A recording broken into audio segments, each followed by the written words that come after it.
어머님, 왜 자꾸 제 일에 간섭하세요? 저 혼자 있고 싶다고요. 미안하구나. 내가 너무 신경 쓰는 것 같네. 이거 도대체 뭐예요? 너무 역겨워서 못 먹겠어요. 제발 그냥 제가 시키는 음식만 사다 주세요. 그 말에 양윤옥 여사님은 마음이 상했지만 꾹 참았습니다. 그녀는 희진이 원하는 음식을 사다 주었지만 희진은 그것마저도 한두 입 먹고 남겼습니다. 갑자기 입맛이 없어졌어요. 버리세요.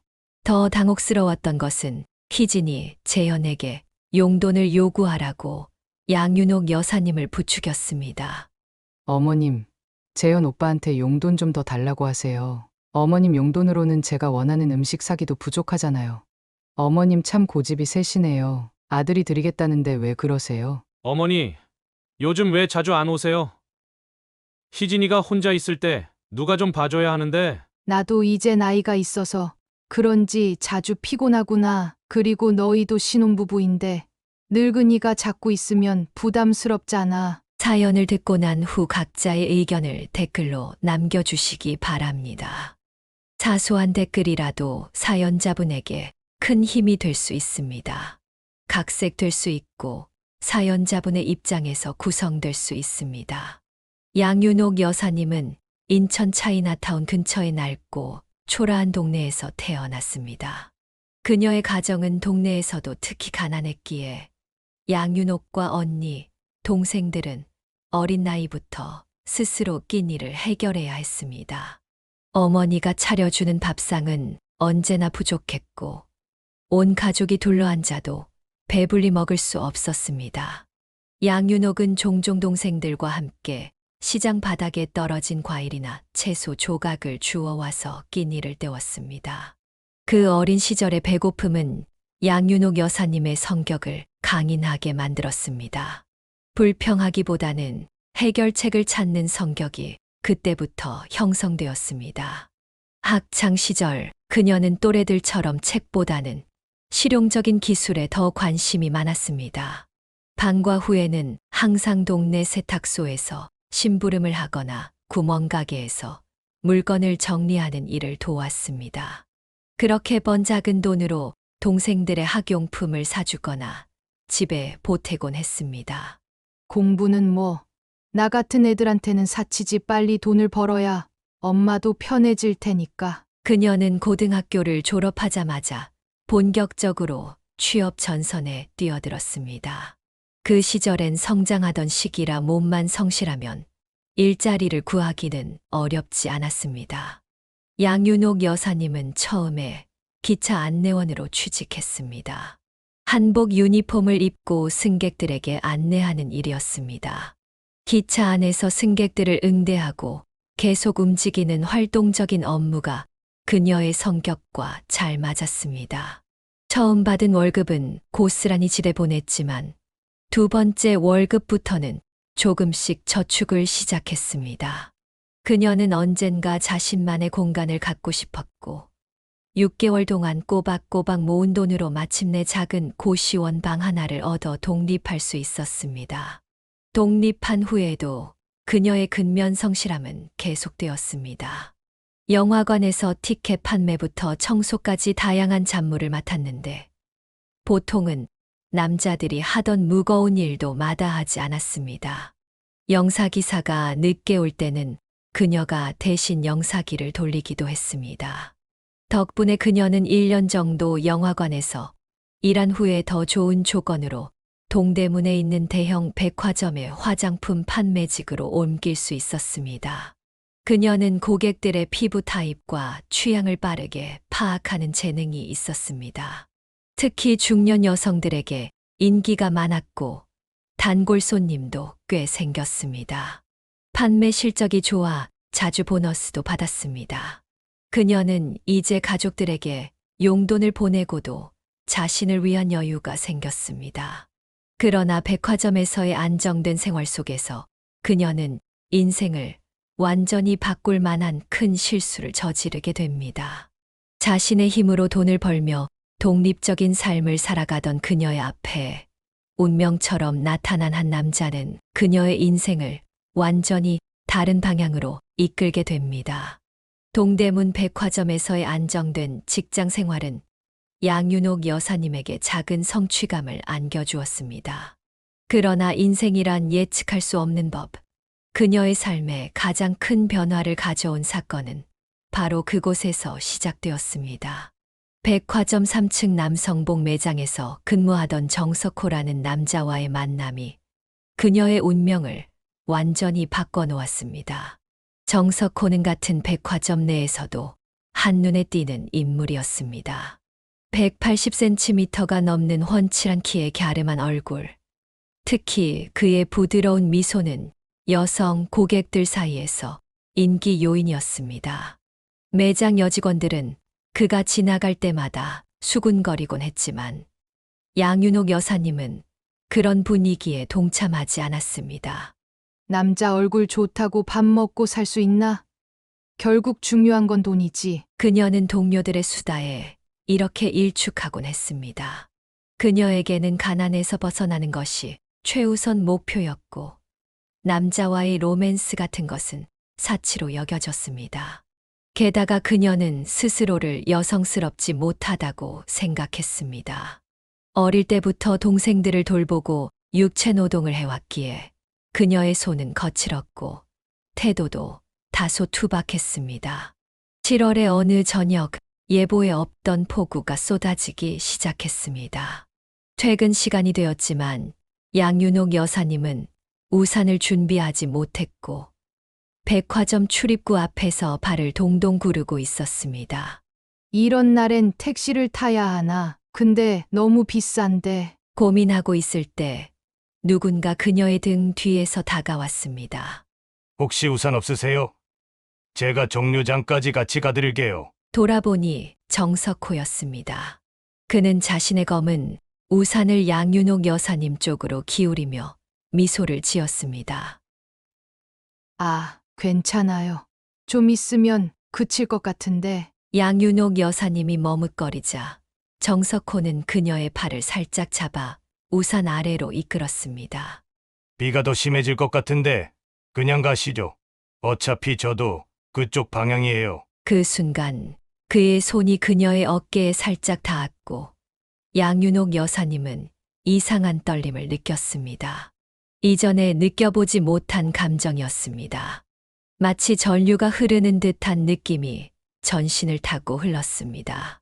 그날 이후로 그녀는 정석호의 존재를 의식하기 시작했습니다. 매장 안에서 그를 우연히 마주칠 때마다 심장이 빠르게 뛰었고 얼굴은 붉어졌습니다. 30살이 넘은 나이에 처음 경험하는 이런 감정에 그녀 자신도 당황스러웠습니다.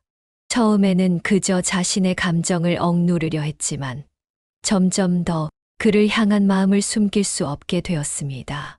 그녀는 용기를 내어 작은 행동들로 자신의 마음을 표현하기 시작했습니다. 아침 일찍 일어나 정성껏 도시락을 준비하고 그에게 전해줄 손편지를 썼습니다. 처음에는 자신이 누군지도 밝히지 않았습니다. 누가 이런 걸 놓고 갔지? 맛있네요. 정석호가 주변 동료들에게 물었을 때 그녀는 멀리서 그 모습을 지켜보며 미소 지었습니다. 그렇게 한 달, 두 달이 지나면서 그녀의 정성에 정석호도 조금씩 마음을 열기 시작했습니다. 사실 이거 제가 만든 거예요. 어느 날 그녀가 용기를 내어 고백했을 때 정석호는 놀란 표정을 지었지만 곧 웃음을 지었습니다.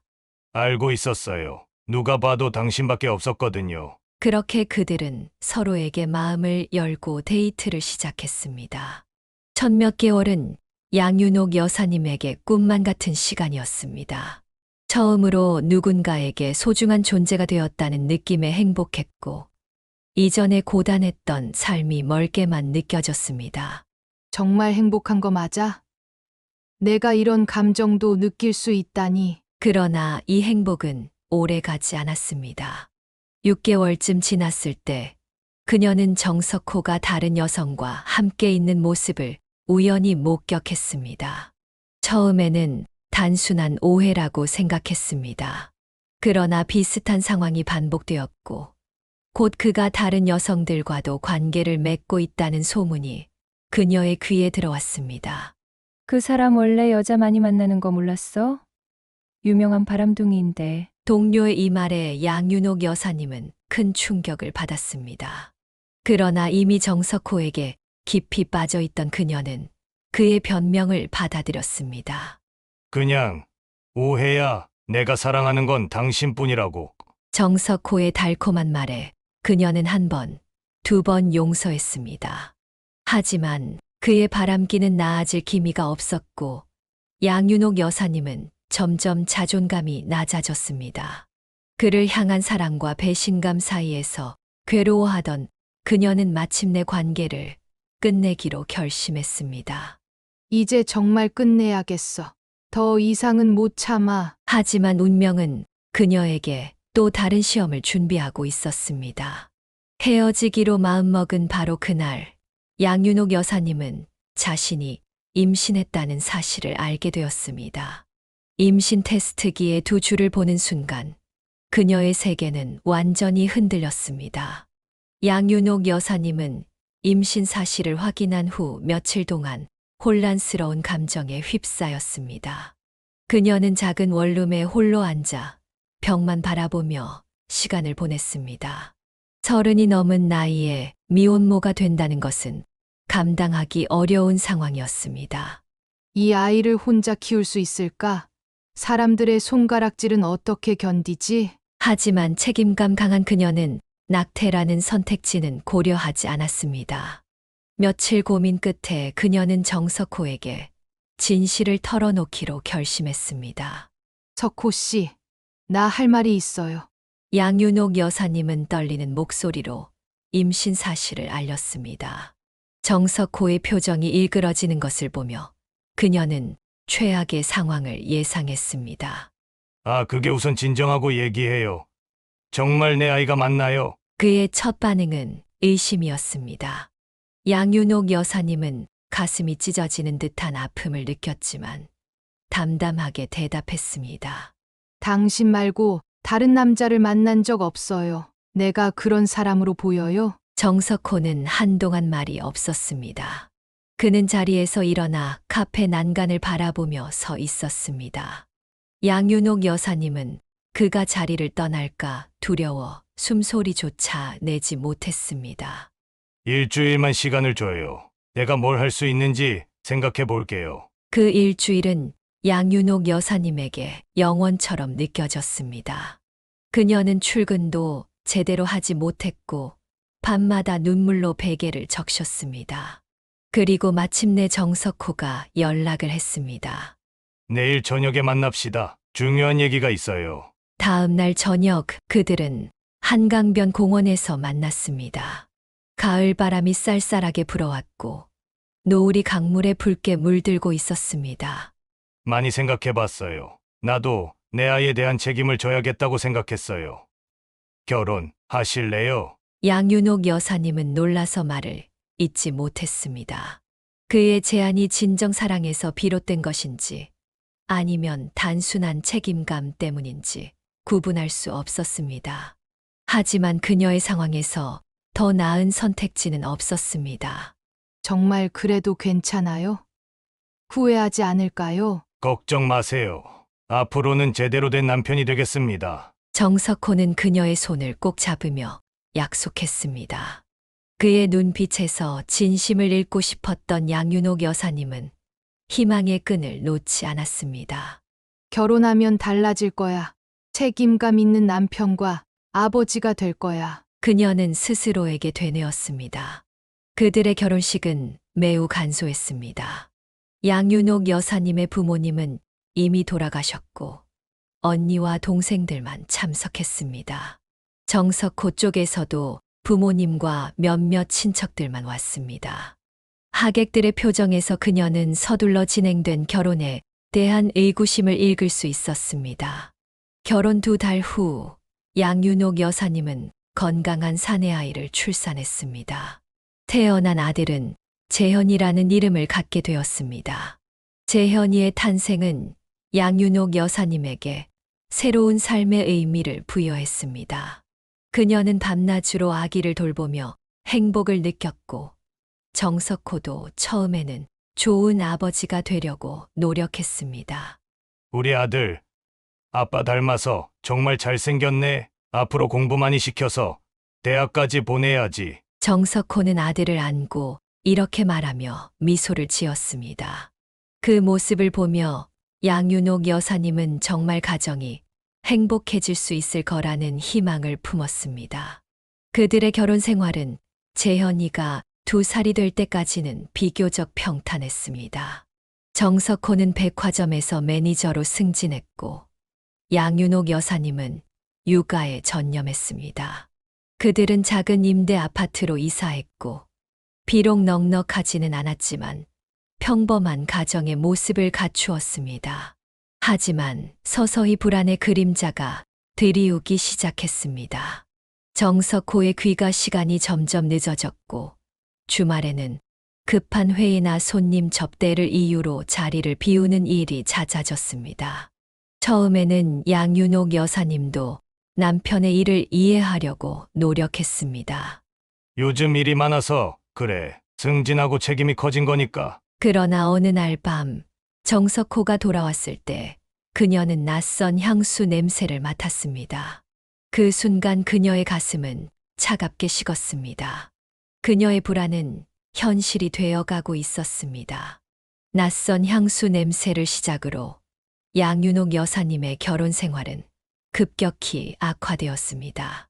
정석호는 점점 더 늦게 귀가했고 어떤 날은 아예 집에 들어오지 않기도 했습니다. 그녀가 묻지 않아도 그는 온갖 변명을 늘어놓았습니다. 회사에서 중요한 계약이 있어서 그만. 내일은 일찍 들어올게. 처음에는 그의 말을 믿으려 했지만 반복되는 패턴에 양윤옥 여사님의 인내심은 한계에 도달했습니다. 그녀는 어느 날 재현이를 이웃집에 맡기고 남편의 퇴근 시간에 백화점으로 향했습니다. 2시간이 넘게 기다려도 남편은 나타나지 않았습니다. 석호 씨 퇴근했나요? 그녀가 남성복 매장의 직원에게 물었을 때 의외의 대답이 돌아왔습니다. 아, 매니저님은 1시간 전에 나가셨어요. 오늘 일찍 퇴근하신다고 하셨는데 의심이 확신으로 바뀌는 순간이었습니다. 양윤옥 여사님은 남편이 자주 들른다는 인근의 술집들을 찾아다녔고 마침내 한 음식점에서 그를 발견했습니다. 정석호는 젊고 예쁜 여성과 함께 웃으며 식사를 하고 있었습니다. 여자의 손이 그의 손 위에 포개져 있었습니다. 그 여성은 동네에서 작은 제과점을 운영하는 유부녀였습니다. 양윤옥 여사님은 그 여자가 종종 백화점에 들러 정석호를 찾던 기억이 떠올랐습니다. 가슴이 무너져 내리는 느낌이었습니다.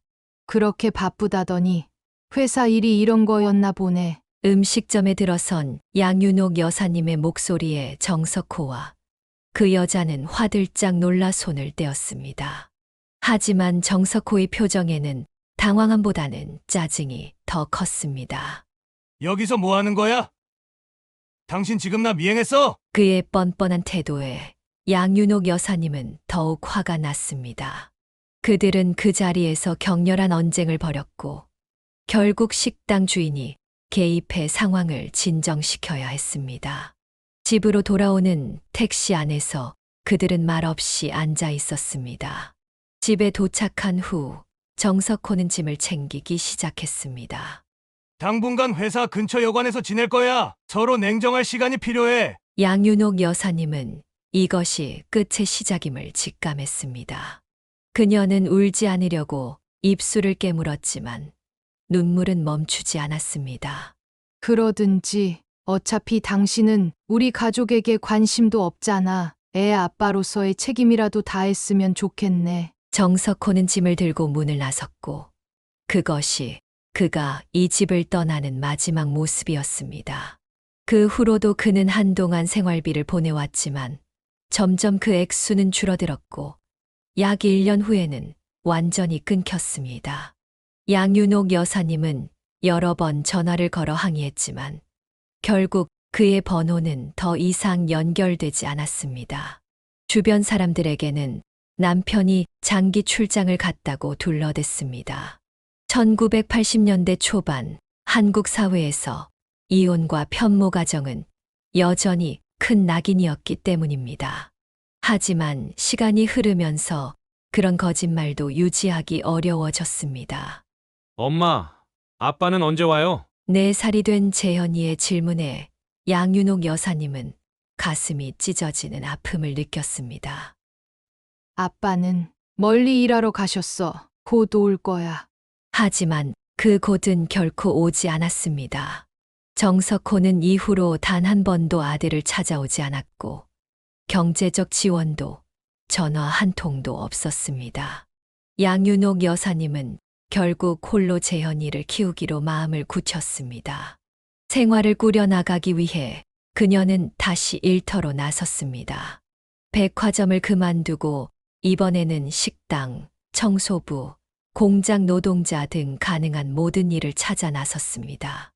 낮에는 공장에서 일하고 저녁에는 음식점에서 설거지를 했습니다.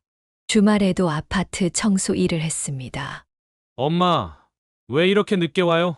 배고파요. 미안해, 재현아. 엄마가 일이 많아서 금방 맛있는 거 해줄게. 그녀는 종종 지친 몸으로 늦게 귀가했지만 아들을 위해 항상 웃는 얼굴을 유지했습니다. 재현이는 점점 자라면서 상황을 이해하기 시작했고 일찍부터 철이 들었습니다. 5살부터 혼자 집에 있는 시간이 많았지만 그는 결코 불평하지 않았습니다. 6살이 되자 재현이는 스스로 아침을 챙겨 먹고 유치원에 갔으며 초등학생이 되어서는 집안일도 돕기 시작했습니다.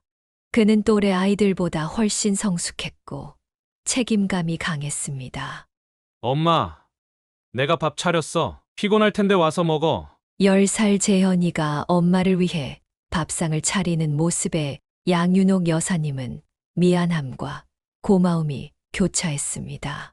아빠 없이 자라는 아들이 상처받지 않도록 그녀는 더욱 열심히 일했고 가능한 모든 시간을 아들과 보내려 노력했습니다. 재현이는 학교에서도 우수한 성적을 유지했습니다. 중학교에 입학할 때는 장학금을 받았고 고등학교에서도 항상 상위권을 유지했습니다. 그의 꿈은 대학에 가서 어머니가 더 이상 고생하지 않도록 좋은 직장을 갖는 것이었습니다. 엄마, 내가 꼭 성공해서 엄마 편하게 해드릴게요. 약속해요. 이런 아들의 다짐에 양윤옥 여사님은 눈물을 감출 수 없었습니다. 모든 고생이 보상받는 순간이었습니다. 마침내 재현이는 지방의 국립대학교에 장학금을 받고 입학하게 되었습니다. 공학을 전공하기로 한 그는 기숙사 생활을 시작했고 양윤옥 여사님은 처음으로 혼자 사는 시간을 갖게 되었습니다. 그 시간 동안 그녀는 자신의 삶을 돌아보며 이제까지의 여정이 결코 쉽지 않았지만 아들이 건강하게 자라 대학생이 된 것을 보면 모든 것이 가치 있었다고 생각했습니다. 대학 생활 중에 재현은 군입대를 했고 성실한 태도로 모범 병사로 선정되어 표창장까지 받았습니다. 양윤옥 여사님은 아들의 훈련소 수료식에 참석했을 때 군복 입은 아들의 모습에 가슴이 뭉클했습니다. 어느새 어린 소녀는 듬직한 청년으로 성장해 있었습니다. 어머니, 제가 있는 동안 건강 잘 챙기세요. 걱정하지 마시고요. 떠나기 전 재현이 건넨 말에 양윤옥 여사님은 눈물을 참았습니다. 아들이 떠난 집은 갑자기 더 커지고 더 조용해진 것 같았습니다. 그래도 그녀는 주말마다 아들에게 보낼 반찬을 정성껏 만들며 시간을 보냈습니다. 제대 후 재현은 더욱 열심히 학업에 매진했고 마침내 컴퓨터 공학 학위를 받고 서울의 유명 IT 회사에 취업했습니다. 그의 첫 월급날 양윤옥 여사님은 아들이 건넨 봉투를 받아들고 울음을 터뜨렸습니다. 어머니가 저 키우느라 얼마나 고생하셨는데 이제는 제가 어머니 모실 차례죠. 앞으로 제 월급은 절반씩 드릴게요. 재현의 효심은 여기서 그치지 않았습니다. 그는 서울에서 자취방을 구할 수 있었지만 양윤옥 여사님을 서울로 모셔와 함께 살기로 결정했습니다. 두 모자는 서울 외곽의 작은 아파트에 보증금을 걸고 세를 들어 살았습니다. 양윤옥 여사님은 처음에 반대했지만 아들과 함께 사는 것이 재현의 진심 어린 바람임을 알고 결국 동의했습니다. 서울은 물가도 비싸고 경쟁도 심한데 혼자 살게 하는 게 내 앞길에 도움이 될 것 같은데 어머니, 서울이 비싸니까 더 같이 살아야죠. 저 혼자 살면 외롭고 어머니도 걱정되고 같이 있는 게 서로 좋잖아요. 재현은 회사에서도 인정받는 직원으로 성장했습니다. 야근이 많고 업무 강도가 높았지만 그는 불평 한마디 없이 성실하게 일했고 빠르게 승진했습니다. 그런 재현을 지켜보는 양윤옥 여사님은 무척 자랑스러웠지만 한 가지 걱정이 있었습니다. 바로 아들의 결혼 문제였습니다. 30을 앞둔 나이까지 재현은 단 한 번도 여자친구를 사귀거나 소개시켜준 적이 없었습니다. 그의 또래 친구들은 대부분 결혼하고 아이를 낳았지만 재현은 결혼에 관심이 없어 보였습니다. 어느 주말 아침 양윤옥 여사님은 조심스럽게 이야기를 꺼냈습니다. 재현아, 엄마가 물어봐도 될까? 혹시 마음에 드는 여자라도 있니? 재현은 신문에서 고개를 들고 잠시 생각하더니 미소를 지었습니다. 없어요. 어머니, 지금은 회사 일이 바빠서 그런 생각할 겨를이 없네요. 그래도 이제 나이가 있잖니. 결혼도 적기가 있는 거야. 너무 늦으면 좋은 짝 만나기 어려워. 걱정 마세요. 좋은 사람 만나면 결혼할게요. 근데 지금은 어머니랑 같이 지내는 게 더 좋은 거려. 그의 대답에 양윤옥 여사님은 안심하는 듯 했지만 마음속으로는 자신이 아들의 발목을 잡고 있는 것은 아닌지 걱정이 들었습니다. 그녀는 지인들을 통해 몇 번 재현에게 선을 주선했습니다. 처음에 재현은 마지못해 응했고 실제로 몇 명의 여성들과 만남을 가졌습니다. 어떠니? 오늘 만난 사람? 괜찮은 분이었어요. 하지만 서로 맞는 것 같진 않았어요. 이런 대답이 반복될수록 양윤옥 여사님은 더욱 걱정이 되었습니다. 재현이 여러 번 선을 보았지만 항상 결과는 같았습니다.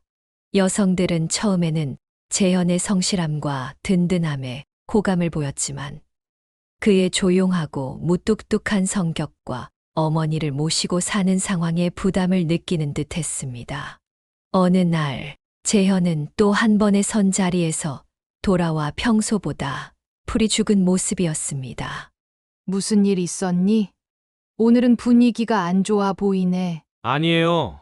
그냥 재현은 말을 머뭇거리다가 깊은 한숨을 내쉬었습니다.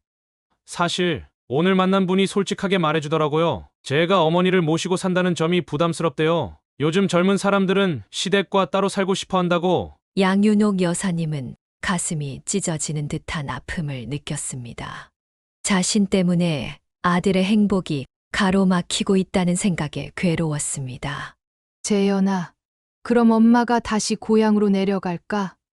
내가 없으면 내가 더 자유롭게 살 수 있을 것 같은데. 어머니, 무슨 말씀을 그렇게 하세요? 절대 그런 일 없어요. 제가 어머니와 같이 사는 게 행복해요. 좋은 사람은 그런 점을 이해해 줄 거예요. 그의 단호한 대답에 양윤옥 여사님은 더 이상 말을 잇지 못했습니다. 하지만 그날 밤 그녀는 오랫동안 잠을 이루지 못했습니다. 자신이 아들의 미래를 방해하고 있다는 생각이 머릿속에서 떠나지 않았습니다. 시간이 흐르면서 재현은 점점 더 선자리에 가는 것을 꺼리게 되었고 결혼 이야기만 나오면 화제를 돌리곤 했습니다. 그의 표정에서 양윤옥 여사님은 결혼에 대한 의지가 점점 사라져가는 것을 느낄 수 있었습니다. 하지만 그녀는 포기하지 않았습니다. 아들에게 정상적인 가정을 꾸리게 해주고 싶었고 손주도 보고 싶었습니다. 무엇보다 아들이 그녀 때문에 희생하고 있다는 생각에 마음이 아팠습니다. 양윤옥 여사님은 자신의 실패한 결혼 생활과 달리 아들은 행복한 가정을 이루길 간절히 바랐습니다. 어떻게든 재현이에게 좋은 짝을 만나게 해줘야 해. 내가 아무리 힘들어도 그녀는 재현의 행복을 위해 더 적극적으로 방법을 찾기로 마음먹었습니다. 그리고 그 결심은 곧 예상치 못한 기회로 이어지게 됩니다. 양윤옥 여사님은 나이가 들어서도 일하는 습관을 놓지 않았습니다. 재현이 취직한 후에도 그녀는 동네 학교에서 급식 도우미로 일했습니다. 그렇게 번 돈은 거의 쓰지 않고 모아두었습니다. 아들 재현에게 경제적으로 의존하지 않기 위해서였습니다. 어머니, 제가 벌이가 괜찮은데 왜 그렇게 무리하세요? 이제 쉬셔도 되는데. 일하는 게 건강에 좋아. 가만히 있으면 오히려 늙는 거야. 그리고 내 용돈은 내가 벌어야지. 그녀는 매주 월요일이면 주급을 받아 인근 국민은행 지점에 예금을 하러 갔습니다. 은행이 집에서 조금 멀었기에 가끔 재현이 퇴근 후나 주말에 차로 데려다 주곤 했습니다. 어느 봄날 양윤옥 여사님이 평소처럼 은행에 들어서자 창구에 젊은 여직원이 앉아 있었습니다. 이전에 보지 못했던 얼굴이었습니다. 안녕하세요. 어떻게 도와드릴까요? 적금 하나 들려고요. 그 여직원은 친절하게 웃으며 업무를 처리해 주었습니다. 이름표에는 서희진이라고 적혀 있었습니다.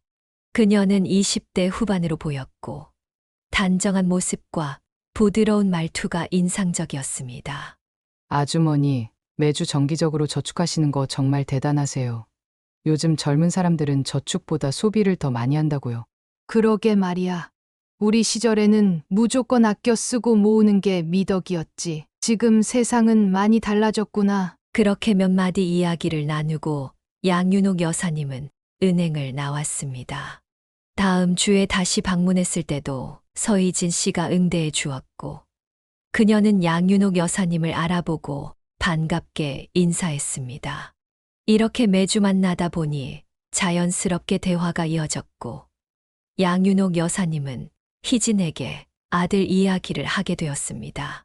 우리 아들이 IT 회사에 다니는데 정말 효자예요. 나이가 30인데도 아직 장가를 안 갔어. 아드님께서 어머니를 많이 생각하시나 보네요.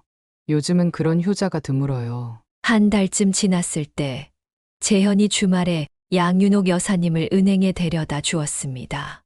그녀가 업무를 보는 동안 재현은 로비에서 기다리고 있었습니다. 마침 그날 희진이 양윤옥 여사님의 창구를 맡고 있었습니다. 오늘은 아드님과 함께 오셨네요. 양윤옥 여사님은 창구 너머로 로비에 앉아있는 재현을 가리켰습니다. 네, 저기 앉아 있는 게 우리 아들이에요. 희진은 살짝 고개를 들어 재현을 보았고 미소를 지었습니다. 업무를 마치고 나오던 양윤옥 여사님은 문득 좋은 생각이 떠올랐습니다. 재현아, 잠깐 은행 직원한테 인사하고 가자. 매주 내 입금을 도와주는 아가씨인데 참 친절하단다. 재현은 어머니를 따라 창구로 다가갔습니다. 희진은 잠시 당황한 표정을 지었지만 곧 정중하게 인사했습니다. 안녕하세요. 어머님 통장 관리 도와드리는 서희진이라고 합니다. 아, 네. 안녕하세요. 어머니가 항상 친절하게 대해주셔서 감사하다고 하시더라고요. 그렇게 첫 만남이 이루어졌고 이후 재현이 종종 어머니를 은행에 데려다 줄 때마다 희진과 짧게나마 대화를 나누게 되었습니다. 양윤옥 여사님은 두 사람이 이야기하는 모습을 보면서 은근히 희망을 품었습니다. 어느 날 재현과 양윤옥 여사님이 동네 마트에서 장을 보고 있을 때 우연히 희진을 마주쳤습니다. 그녀는 노부인과 함께 장을 보고 있었습니다. 어머, 서 선생님. 여기서 뵙네요. 안녕하세요. 희진이 동행한 노부인을 소개했습니다. 저희 어머니세요. 주말마다 함께 장을 봐요. 양윤옥 여사님은 반가운 마음에 두 분을 차 한잔 하자고 초대했고 마트 안의 작은 카페에서 네 사람은 함께 앉아 이야기를 나누게 되었습니다. 양윤옥 여사님은 슬쩍 자리를 핑계로 일어나 희진의 어머니와 함께 다른 테이블로 이동했고, 재현과 희진은 둘만 남게 되었습니다. 어머니들께서 일부러 그러시는 것 같네요. 희진이 웃으며 말했고, 재현도 쑥스러운 듯 미소를 지었습니다. 네. 저희 어머니가 좀 그러세요. 불편하시면 말씀해 주세요. 아니에요. 괜찮습니다. 사실 매주 은행에서 어머님과 이야기하면서 재현 씨 이야기를 많이 들었거든요. 한 번쯤 더 길게 대화해보고 싶었어요. 그들의 대화는 생각보다 자연스럽게 이어졌습니다. 재현은 평소 말수가 적었지만 희진과는 공통 관심사가 많았습니다. 두 사람 모두 독서를 좋아했고 특히 역사 소설에 관심이 많았습니다. 또한 희진도 어릴 때 아버지를 여의고 어머니와 함께 살아왔다는 공통점이 있었습니다. 이후 몇 주 동안 양윤옥 여사님이 은행에 방문할 때마다 희진은 재현에 대해 더 물어보았습니다. 양윤옥 여사님도 은근히 아들 자랑을 늘어놓았습니다. 우리 아들이 요리도 잘하고 집안일도 도와주고 정말 괜찮은 사람이에요. 다만 조금 내성적인 편이라 여자들이 처음에는 오해하기도 하더라고요. 아드님께서 매우 성실하고 책임감 있어 보이세요. 요즘 세상에 그런 남자분 찾기 어려워요. 한편 재현도 은행에 가는 횟수가 늘어났습니다. 어머니 용무가 없어도 간단한 업무를 핑계로 희진을 만나러 가곤 했습니다. 양윤옥 여사님은 이런 아들의 변화를 눈치채고 은근히 기뻐했지만 너무 티를 내지 않으려 노력했습니다. 한 달이 지난 어느 토요일 저녁, 재현은 양윤옥 여사님에게 조심스럽게 말을 꺼냈습니다. 어머니, 사실 내일 희진 씨와 약속이 있어요. 양윤옥 여사님은 놀란 척했지만 속으로는 환호하고 있었습니다. 그래, 어디 가기로 했니? 서로 좋아하는 작가의 북 콘서트가 있어서요. 희진 씨가 티켓이 2장 있다고 같이 가자고 하더라고요. 그거 참 좋겠구나. 잘 다녀오렴. 이렇게 두 사람의 만남이 시작되었고 점차 데이트 횟수가 늘어났습니다. 재현은 오랜만에 활기를 띠었고 퇴근 후 양윤옥 여사님에게 희진과의 대화나 데이트 내용을 종종 들려주었습니다. 양윤옥 여사님은 아들의 행복한 모습을 보며 마음속으로 기도했습니다.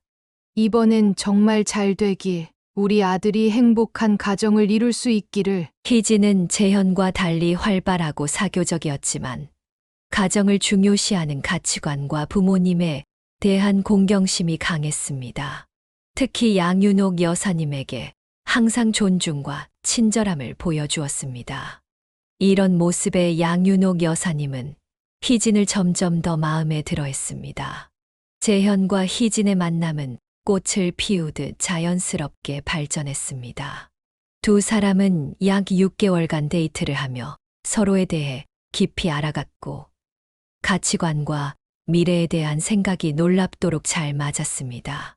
희진은 처음부터 재현의 성실함과 가족을 중요시하는 마음에 깊은 감동을 받았고 재현은 희진의 밝은 에너지와 따뜻한 성품에 끌렸습니다. 단풍이 아름답게 물든 어느 주말, 재현은 양윤옥 여사님에게 중대한 발표를 했습니다. 어머니, 저 희진 씨한테 청혼했어요. 그리고 승낙받았습니다. 양윤옥 여사님은 놀라움과 기쁨에 잠시 말을 잇지 못했습니다. 그녀의 눈가에 눈물이 맺혔습니다. 정말이니? 우리 아들 드디어. 그녀는 말을 잇지 못한 채 재현을 꼭 껴안았습니다. 오랜 기다림 끝에 찾아온 기쁨이었습니다. 내일 희진이가 정식으로 인사드리러 오겠대요. 저녁 식사도 같이 하고요. 다음 날 희진은 정성스럽게 준비한 선물을 들고 양윤옥 여사님의 집을 방문했습니다. 그녀는 평소보다 더 긴장한 모습이었지만 따뜻한 미소로 공손하게 인사했습니다. 어머님, 제가 정식으로 인사드리게 되어 정말 기쁩니다. 앞으로 재현 씨와 함께 행복한 가정을 이루고 싶습니다. 어머님께도 좋은 며느리가 되도록 노력하겠습니다. 양윤옥 여사님은 희진의 진심, 어린 인사에 감동했습니다. 식사 자리에서 희진은 평소 은행에서 만날 때보다 더 활기차고 재치 있는 모습을 보여주었고, 양윤옥 여사님을 위한 배려심도 곳곳에서 느껴졌습니다. 식사를 마친 후 재현이 설거지를 하러 간 사이 희진과 양윤옥 여사님은 거실에서 차를 마시며 좀 더 깊은 대화를 나눴습니다.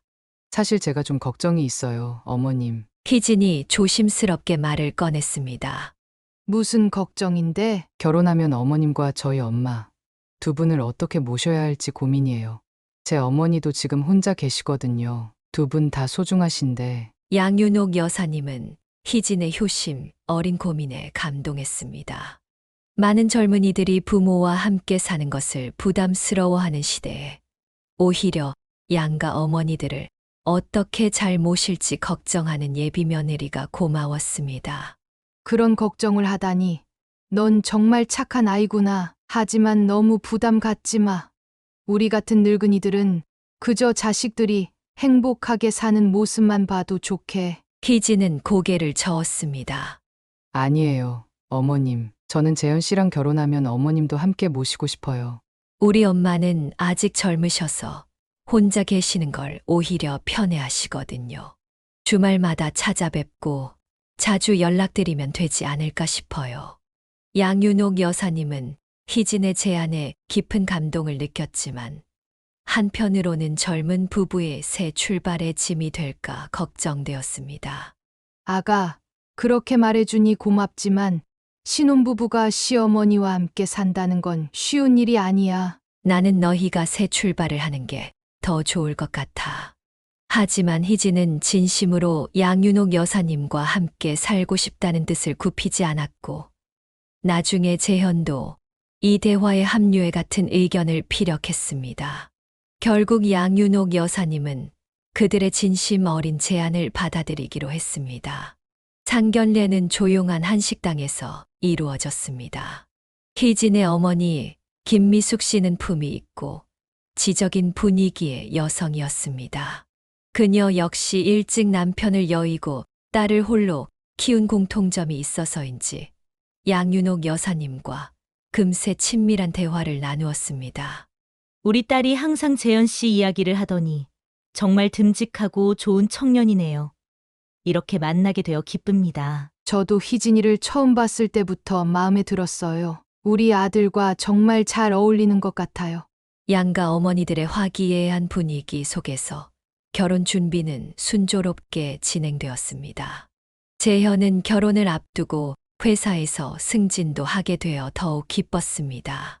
그는 그동안 모아둔 돈으로 강남의 작은 아파트를 계약금을 내고 구입했고, 희진의 의사를 존중해 공동명의로 등기했습니다. 자기야, 이렇게 비싼 아파트를 다 공동명의로 해주다니. 나는 별로 돈 모은 것도 없는데. 우리 둘이 함께 일구는 가정이니까 당연한 거지. 앞으로 내가 더 많이 벌 수도 있잖아. 재현은 예물도 아낌없이 준비했습니다. 희진이 부담스러워했지만 재현은 평생 함께할 사람에게 최선을 다하고 싶다고 말했습니다. 벚꽃이 흩날리는 4월의 어느 토요일, 두 사람은 마침내 결혼식을 올렸습니다. 양윤옥 여사님은 아들의 턱시도 자태를 보며 눈물을 감추지 못했습니다. 그토록 바라던 아들의 결혼식이 마침내 이루어진 것입니다. 희진은 순백의 웨딩드레스 차림으로 아버지 대신 오빠의 팔에 의지해 입장했고, 모든 하객들의 시선을 사로잡았습니다. 여러분 앞에서 이 사람과 평생을 함께하겠다고 약속합니다. 좋을 때나 나쁠 때나, 건강할 때나 아플 때나. 두 사람의 서약이 끝나고 결혼 반지를 교환할 때 양윤옥 여사님과 김미숙 씨는 나란히 앉아 눈물을 훔쳤습니다. 그들의 눈물 속에는 기쁨과 함께 홀로 자식을 키워온 세월의 무게가 담겨 있었습니다. 결혼식 후 재현과 희진 부부는 하와이로 일주일간의 신혼여행을 다녀왔습니다. 그리고 돌아와서는 새로 구입한 아파트에서 양윤옥 여사님과 함께 새 출발을 시작했습니다. 처음에는 모두가 서로를 배려하느라 어색한 면도 있었지만 시간이 지나면서 세 사람은 자연스러운 가족이 되어갔습니다.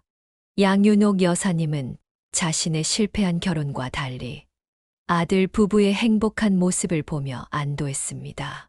우리 재현이는 나와는 다르게 정말 좋은 짝을 만났구나. 그녀는 자신의 과거와 아들의 현재를 비교하며 깊은 감사함을 느꼈습니다. 그리고 일은 평생 해온 습관대로 집안일을 자연스럽게 도맡아 하기 시작했습니다. 아침 일찍 일어나 아들 부부의 아침 식사를 준비하고 집 청소와 빨래까지 손수했습니다. 처음 함께 살기 시작했을 때 세 사람의 생활은 비교적 평화로웠습니다. 양윤옥 여사님은 오랜 습관대로 일찍 일어나 아침 식사를 준비했고 집 안 구석구석을 깨끗이 정리했습니다. 재현과 희진은 그런 양윤옥 여사님의 노고에 감사했고 처음에는 자주 말렸습니다. 어머니, 저희가 할게요. 어머니는 이제 쉬세요. 희진이 부엌에 들어오며 말했습니다. 아이고, 괜찮아. 내가 할 일이 있어야 건강하지. 너희는 출근 준비나 해. 양윤옥 여사님은 웃으며 손사래를 쳤습니다. 재현도 종종 어머니에게 무리하지 말라고 당부했습니다. 어머니, 이제 저희가 어머니 모실 차례예요. 무리하게 일하지 마세요. 얘는 또 무슨 소리야. 이 정도 집안일이 뭐가 힘들다고. 나 아직 건강해. 그러나 시간이 흐르면서 상황은 조금씩 변하기 시작했습니다. 희진은 은행에서 승진하여 책임이 커졌고 업무 스트레스도 늘어났습니다. 재현 역시 회사에서 중요한 프로젝트를 맡게 되어 야근이 잦아졌습니다. 두 사람 모두 바빠지면서 양윤옥 여사님이 하는 집안일에 점점 의존하게 되었습니다. 결혼 1년쯤 지났을 때 양윤옥 여사님은 미묘한 변화를 느꼈습니다. 희진의 태도가 조금씩 달라지고 있었습니다. 예전처럼 감사함을 표현하지 않고 오히려 양윤옥 여사님의 집안일에 간섭하기 시작했습니다. 어머님, 음식에 소금을 너무 많이 넣으시는 것 같아요.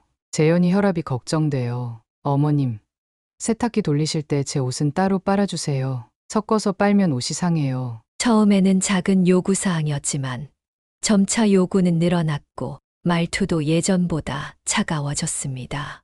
가끔은 양윤옥 여사님이 한 일에 대해 직접적으로 불만을 표현하기도 했습니다. 어머님, 화장실 청소가 제대로 안 된 것 같아요. 구석구석에 때가 남아있어요. 냉장고 정리를 이렇게 하시면 음식이 상해요. 제가 정리한 대로 해주세요. 양윤옥 여사님은 이런 변화에 당황스러웠지만 아들의 행복을 위해 최대한 참고 맞춰주려 했습니다. 그녀는 자신의 방식이 달라서 그런 것이라 생각했고 더 열심히 희진의 요구에 부응하려 노력했습니다. 그해 겨울 상황은 더욱 악화되었습니다. 희진의 말투는 점점 더 명령조가 되었고 양윤옥 여사님을 마치 가사도우미처럼 대하기 시작했습니다. 아침에 출근하기 전 해야 할 집안일 목록을 메모로 남기고 퇴근 후에는 하나하나 점검하는 일도 있었습니다. 어머님, 오늘 제가 부탁드린 양말 세탁은 안 하셨네요? 아, 미안하구나. 다른 빨래가 많아서 내일 하려고 했어. 중요한 양말이라고 말씀드렸잖아요. 내일 회의에 신어야 하는데. 재현이 없을 때 희진의 태도는 더욱 냉랭했습니다.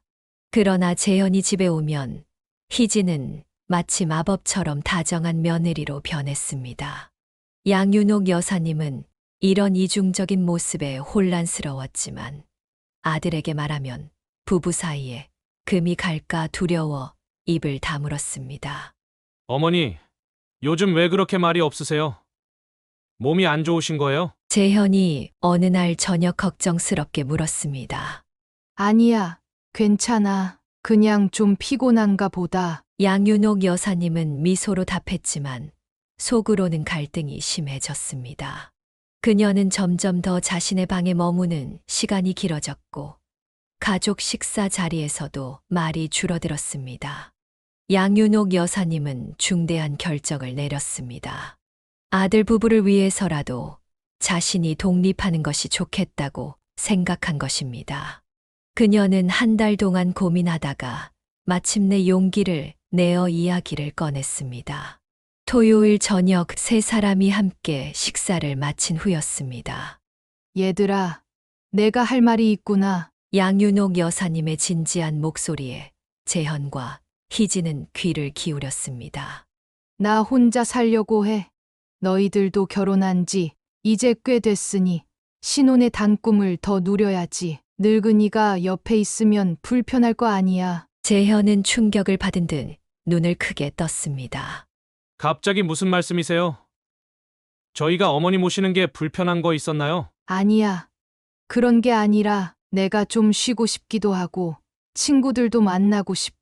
무엇보다 너희 젊은 부부가 더 자유롭게 살았으면 해서 그래. 희진은 걱정스러운 표정을 지었습니다. 어머님, 혹시 제가 실수한 게 있으면 말씀해 주세요. 저희는 어머님과 함께 사는 게 전혀 불편하지 않아요. 양윤옥 여사님은 미소를 지었습니다. 그런 게 아니야. 난 그냥 내 공간이 그리워. 이제 나이도 들었으니 내 방식대로 살고 싶기도 하고. 재현은 쉽게 수긍하지 않았습니다. 그는 어머니가 갑자기 이런 결정을 내린 이유가 분명히 있을 거라고 생각했습니다. 어머니, 솔직히 말씀해 주세요. 희진이가 어머니한테 뭐 잘못한 거 있어요? 희진의 얼굴이 살짝 굳었습니다. 양윤옥 여사님은 급히 손을 저었습니다. 아니야. 절대 그런 게 아니야. 희진이는 최고의 며느리야. 내가 그냥 내 생활이 그리운 것뿐이야. 결국 일주일간의 설득 끝에 재현은 마지못해 어머니의 뜻을 받아들였습니다. 희진은 표면적으로는 아쉬워하는 모습을 보였지만 양윤옥 여사님은 그녀의 눈에서 안도의 빛을 읽을 수 있었습니다. 재현이 없는 어느 날, 희진이 양윤옥 여사님의 방을 찾아왔습니다. 어머님, 이사 준비는 잘 돼 가세요? 응. 별로 챙길 것도 없어. 몇 가지 옷가지랑 필요한 물건만 가져갈 거야. 희진은 잠시 망설이다가 말을 이었습니다. 사실 제가 남편 설득할게요. 어머님은 원하시는 대로 하셔도 돼요. 너무 걱정 마세요. 그 말에는 양가적인 의미가 담겨 있었습니다. 표면적으로는 배려하는 것 같지만 양윤옥 여사님은 그 안에 숨겨진 희진의 진심을 느낄 수 있었습니다. 한 달 후, 양윤옥 여사님은 원래 살던 동네 근처의 작은 아파트로 이사했습니다. 재현은 매일같이 전화를 걸어 안부를 물었고 주말마다 찾아왔습니다. 어머니, 정말 혼자 지내시는 게 편하세요? 언제든지 마음 바뀌시면 다시 오세요. 걱정 마. 이렇게 사는 게 훨씬 편해. 친구들도 만나고 내 마음대로 TV도 보고 너무 좋아. 양윤옥 여사님은 밝은 목소리로 대답했지만 밤이 되면 종종 외로움에 눈물을 흘렸습니다. 그러나 그녀는 이것이 아들의 행복을 위한 선택이라 믿었고 어떻게든 적응하리라 마음먹었습니다. 양윤옥 여사님이 독립하여 생활한 지 약 6개월이 지났을 무렵 어느 일요일 오후 재현과 희진이 갑자기 방문했습니다. 두 사람의 표정이 어딘가 들떠 보였습니다. 재현은 거실에 앉자마자 기쁜 소식을 전했습니다. 어머니, 좋은 소식이 있어요. 희진이가 임신했어요. 양윤옥 여사님은 놀라움과 기쁨에 잠시 말을 잇지 못했습니다. 그녀의 눈에 눈물이 고였습니다. 정말, 그게 정말이니? 내가 드디어 할머니가 되는 거야? 희진은 수줍게 웃으며 고개를 끄덕였습니다. 네. 어머님 이제 7주 차예요. 병원에서 확인받고 바로 왔어요. 양윤옥 여사님은 자리에서 일어나 희진을 꼭 안아주었습니다. 그녀의 가슴은 기쁨으로 벅차올랐습니다. 아들이 아버지가 되고 자신은 할머니가 된다는 사실이 믿기지 않았습니다. 이제 밖에 나다니지 말고 몸 조심해야 해. 임신 초기가 제일 중요하대. 네. 어머님, 제가 은행에도 이미 얘기했어요. 출산 휴가 전까지는 좀 더 일하려고 하는데 무리하지 않을게요. 그날 이후로 양윤옥 여사님의 생활에 변화가 생겼습니다. 그녀는 임신한 며느리를 돕기 위해 자주 아들의 집을 방문하기 시작했습니다. 특별한 영양식을 준비해 가져가고 집안일도 도왔습니다. 희진이 입덧으로 힘들어할 때는 특별한 차를 끓여주기도 했습니다. 이거 내가 임신했을 때 먹으면 좋다는 약초차야. 입덧에 효과가 있대. 고마워요, 어머님. 정말 어머님이 도와주셔서 다행이에요. 희진은 표면적으로는 감사함을 표현했지만 양윤옥 여사님은 그녀의 눈빛에서 미묘한 거리감을 느꼈습니다. 하지만 곧 아이를 낳을 며느리를 위해 그녀는 더욱 열심히 도왔습니다. 임신 3개월 차에 접어들면서 희진은 은행을 그만두었습니다. 그녀는 아이가 태어난 후에는 전업주부로 지내겠다고 결정했습니다. 이제 집에 혼자 있는 시간이 많아진 희진을 위해 양윤옥 여사님은 더 자주 찾아갔습니다. 아침에 가서 저녁까지 있다가 오기도 했습니다. 그러나 곧 문제가 드러나기 시작했습니다. 재현이 출근하고 두 여자만 남게 되면 희진의 태도가 확연히 달라졌습니다. 처음에는 사소한 불만으로 시작했습니다. 어머님, 그 음식 너무 짜게 하시는 것 같아요. 제가 임신 중이라 나트륨 줄이려고 하는데 아, 미안하구나. 내가 다음부턴 간을 줄일게. 시간이 지날수록 희진의 태도는 더욱 냉랭해졌습니다. 양윤옥 여사님이 가져온 음식의 트집을 잡거나 집안일을 하는 방식을 비난하기도 했습니다.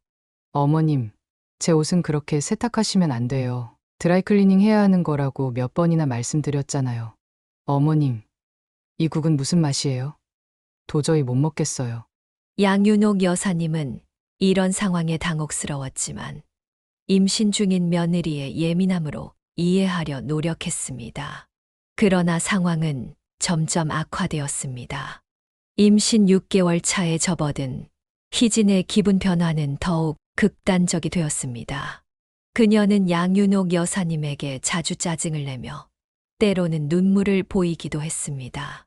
어머님, 왜 자꾸 제 일에 간섭하세요? 저 혼자 있고 싶다고요. 미안하구나.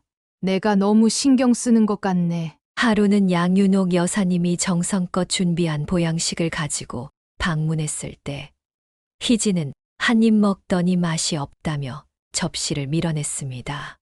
이거 도대체 뭐예요? 너무 역겨워서 못 먹겠어요. 제발 그냥 제가 시키는 음식만 사다 주세요. 그 말에 양윤옥 여사님은 마음이 상했지만 꾹 참았습니다. 그녀는 희진이 원하는 음식을 사다 주었지만 희진은 그것마저도 한두 입 먹고 남겼습니다. 갑자기 입맛이 없어졌어요. 버리세요. 더 당혹스러웠던 것은 희진이 재현에게 용돈을 요구하라고 양윤옥 여사님을 부추겼습니다. 어머님, 재현 오빠한테 용돈 좀 더 달라고 하세요. 어머님 용돈으로는 제가 원하는 음식 사기도 부족하잖아요. 재현은 이미 매달 적지 않은 금액을 어머니에게 드리고 있었지만 희진은 그것이 부족하다고 말했습니다.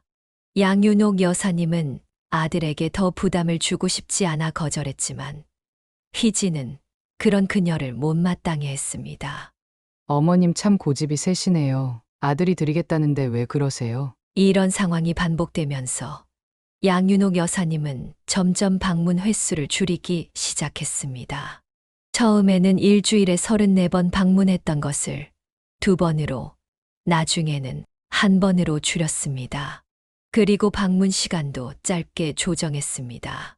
늦은 아침에 가서 식사 준비를 해주고 오후에는 자신의 집으로 돌아오는 시기였습니다.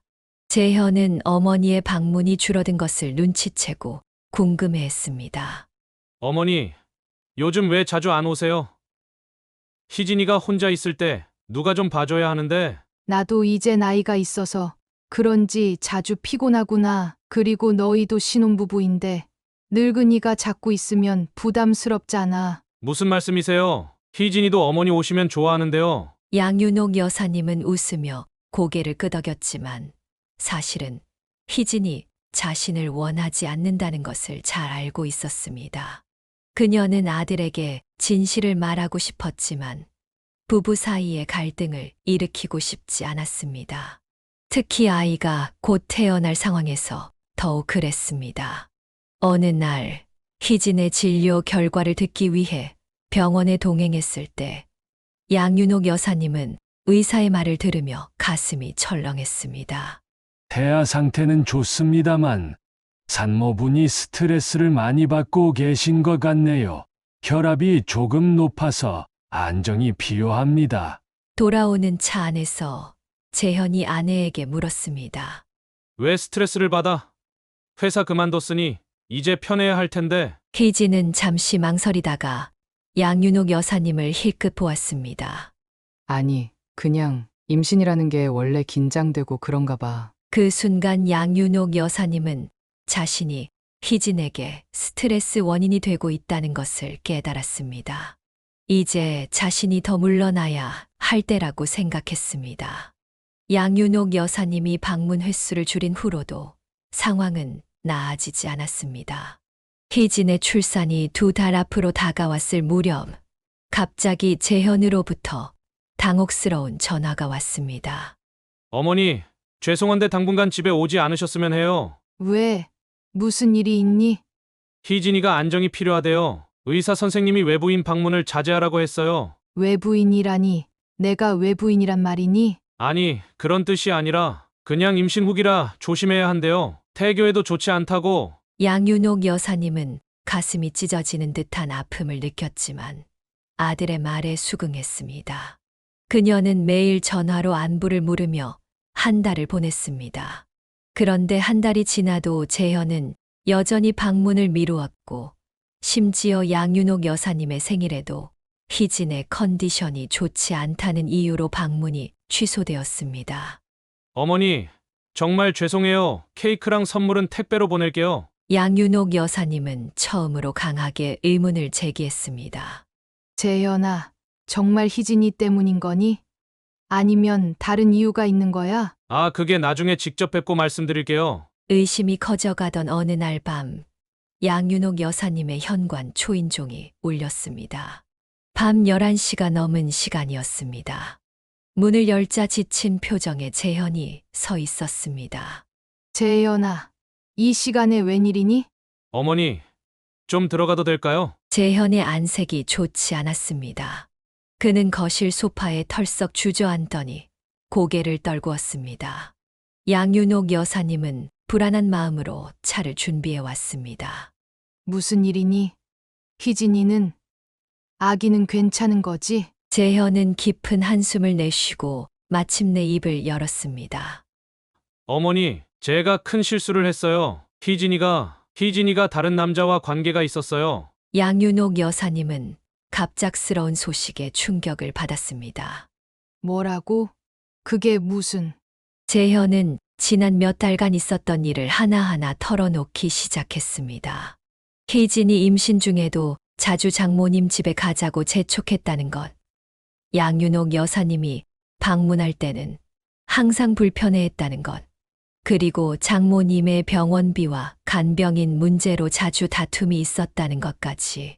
장모님이 갑자기 아프셨대요. 희진이가 매주 갔는데 사실 저는 어머니 생신 때도 가려고 했어요. 그런데 희진이가 몸이 안 좋다면서 못 간다고 했어요. 양윤옥 여사님은 말없이 들었습니다. 재현의 이야기가 계속될수록 상황은 더욱 심각해졌습니다.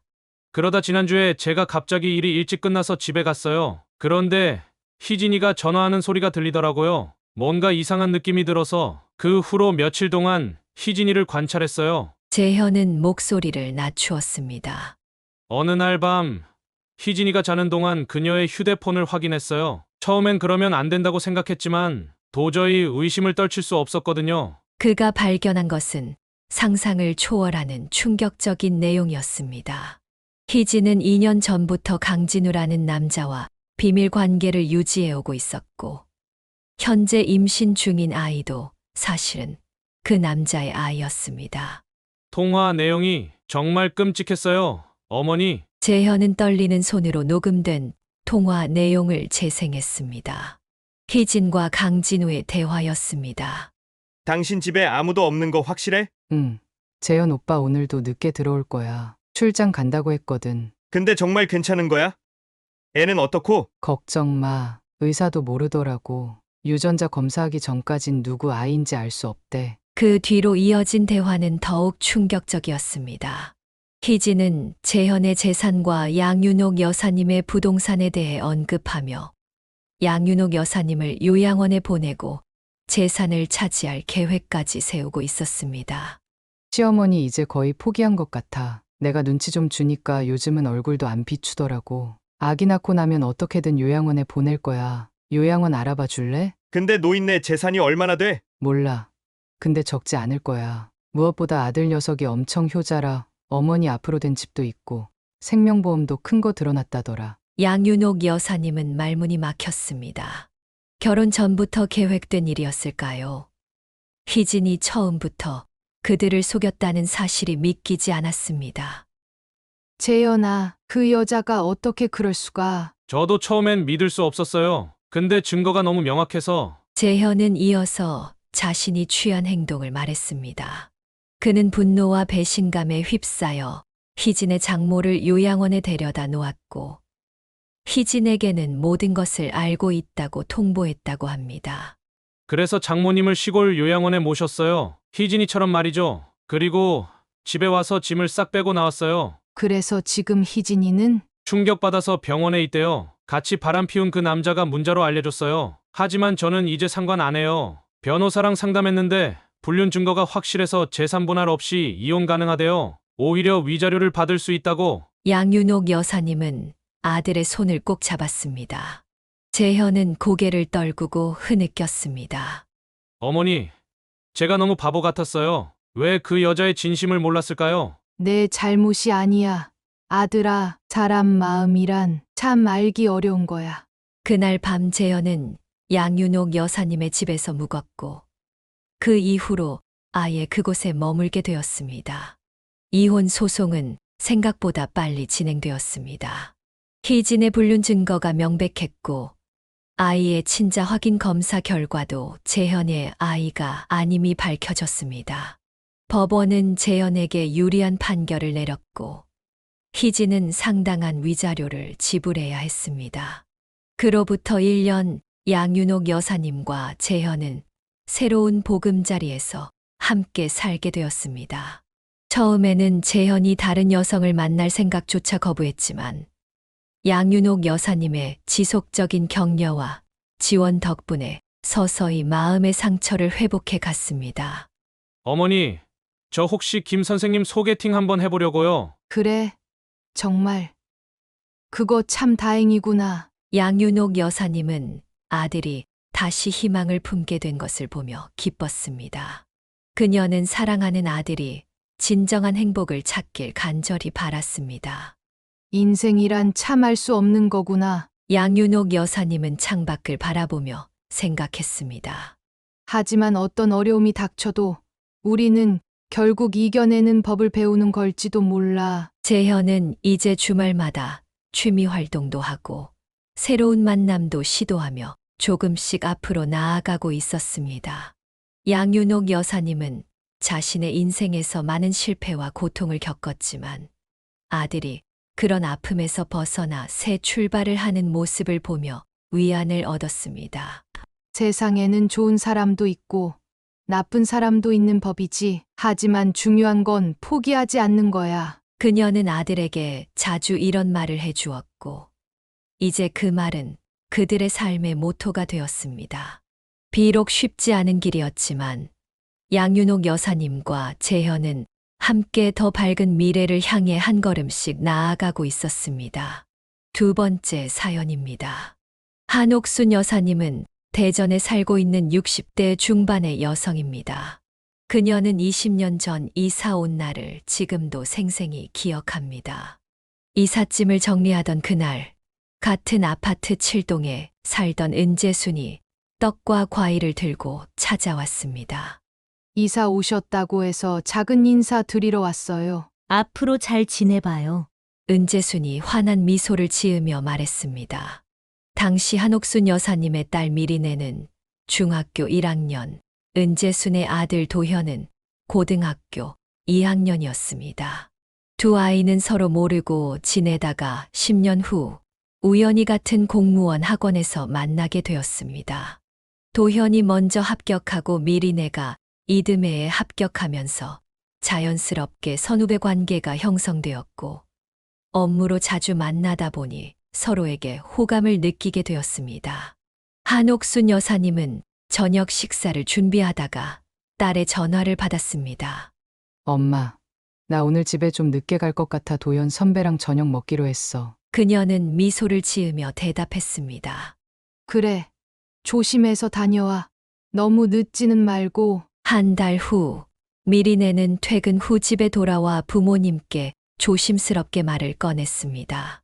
엄마, 아빠, 사실 도연 선배랑 만나고 있어요. 재순 아줌마 아들이요. 한옥순 여사님의 남편 준호 씨는 놀란 표정을 지었습니다. 아이고, 세상이 참 좁구나. 그 애 어떤지 내가 잘 알지. 성실하고 착한 청년이야. 한옥순 여사님도 동의했습니다. 그래. 어머니도 좋은 분이시고 정말 인연이구나. 그렇게 두 젊은이의 연애는 양가 부모님의 축복 속에 순조롭게 진행되었습니다. 1년 반의 연애 끝에 도현이 정식으로 청혼했고 기쁘게 수락했습니다. 결혼 준비 과정에서 두 집안은 더욱 가까워졌습니다. 한옥순 여사님은 특히 은재순과 자주 만나 결혼식 준비에 관한 이야기를 나누었습니다. 그녀는 친정이 경상북도 상주에 있어 친척들이 대전에 아무도 없었기 때문에 가까이 사는 사돈의 존재가 든든했습니다. 여보, 이렇게 사돈이 가까이 있으니 참 좋네요. 결혼 준비할 때도 의지가 되고. 한옥순 여사님이 어느 저녁 남편에게 말했습니다. 준호 씨는 고개를 끄덕이며 대답했습니다.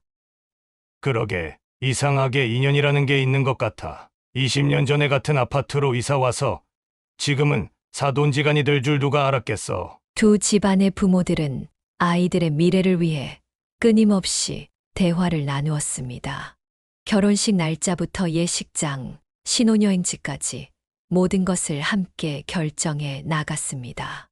때로는 의견 차이로 작은 갈등이 있었지만 금세 타협점을 찾아 원만하게 해결했습니다. 우리 아이들이 행복하게 살았으면 좋겠어요. 은재순이 한 번은 한옥순 여사님에게 속마음을 털어놓았습니다. 네. 저도 그게 제일 바람이에요. 아이들이 서로 아끼고 존중하면서 살았으면 해요. 한옥순 여사님이 진심을 담아 대답했습니다. 결혼식 날, 두 집안은 모두 기쁨에 찼습니다. 한옥순 여사님은 딸이 웨딩드레스를 입고 걸어 나오는 모습을 보며 눈시울을 붉혔습니다. 그녀의 귀한 딸이 이제 한 가정의 아내가 되었다는 사실이 실감나지 않았습니다. 우리 딸 정말 예쁘다. 그녀는 남편에게 속삭였습니다. 그래, 신랑도 멋지고 두 사람 참 잘 어울려. 준호 씨가 대답했습니다. 결혼식이 끝나고 현실적인 문제가 두 사람 앞에 놓였습니다. 미리네와 도현은 둘 다 공무원으로 안정적인 직업을 가졌지만 신혼집을 마련할 만한 충분한 저축이 없었습니다. 도현은 여러 번의 시험 실패로 서른이 되어서야 공직에 입문했고 미리네도 공무원으로 초봉이 그리 높지 않았습니다. 신혼부부의 고민이 깊어지던 어느 주말 저녁, 은재순이 저녁 식사 자리에서 제안을 했습니다. 내가 요즘 생각해봤는데 집 구하느라 돈 쓰지 말고 우리 집에서 같이 살면 어떨까? 한 2년 정도만 돈 모으다가 너희 집 장만하는 게 어때? 도현은 미리네를 바라보며 물었습니다. 당신 어떻게 생각해? 엄마 말씀도 일리가 있긴 한데 미리네는 잠시 생각에 잠겼습니다. 그녀도 요즘 집값이 얼마나 비싼지 실감하고 있었습니다. 글쎄요. 처음부터 독립해서 살고 싶긴 했지만 지금 상황에선 시어머니 말씀이 현실적일 것 같아요. 미리네는 다음 날 친정에 가서 부모님께 이 이야기를 전했습니다. 한옥순 여사님은 처음에는 걱정스러운 표정이었습니다. 아이고, 시집살이가 쉽지 않을 텐데 괜찮겠니? 미리네는 담담하게 대답했습니다. 엄마, 요즘 시대에 무슨 시집살이에요. 그냥 같이 사는 거지. 어머니도 저한테 잘해주시고 도현이도 제 편 많이 들어줄 거예요. 결국 한옥순 여사님도 딸의 결정을 존중하기로 했습니다. 그녀는 단지 자신의 딸이 행복하길 바랐습니다. 딸, 혹시라도 힘든 일 있으면 엄마한테 꼭 말해. 알았지? 그렇게 신혼부부는 도현의 부모님 집에서 새 생활을 시작했습니다. 처음에는 모든 것이 낯설었지만 미리네는 금세 적응했습니다. 은재수는 아침마다 일찍 일어나 아침 식사를 준비했고 미리네는 퇴근 후 저녁 식사 준비를 도왔습니다. 한 달에 한 번 정도 미리네는 친정에 놀러 왔고 한옥순 여사님은 딸의 얼굴색을 살폈습니다. 다행히 딸은 행복해 보였고 시부모님과의 생활도 편안하다고 했습니다. 이런 모습을 보며 그녀도 점차 안심하게 되었습니다. 결혼식과 관련된 모든 스트레스가 끝나고 딸이 잘 지내는 모습을 확인하자 한옥순 여사님은 그동안 쌓였던 긴장이 풀렸습니다. 그런데 갑자기 어깨가 뻐근해지더니 통증이 찾아왔습니다.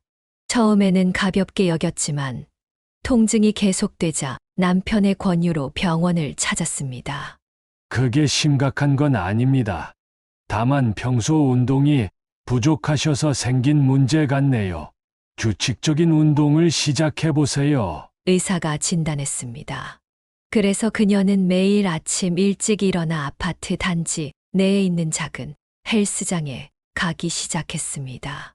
복잡한 기구 대신 러닝머신에서 가볍게 걷고 간단한 스트레칭을 하는 정도였지만 꾸준히 하니 효과가 있었습니다.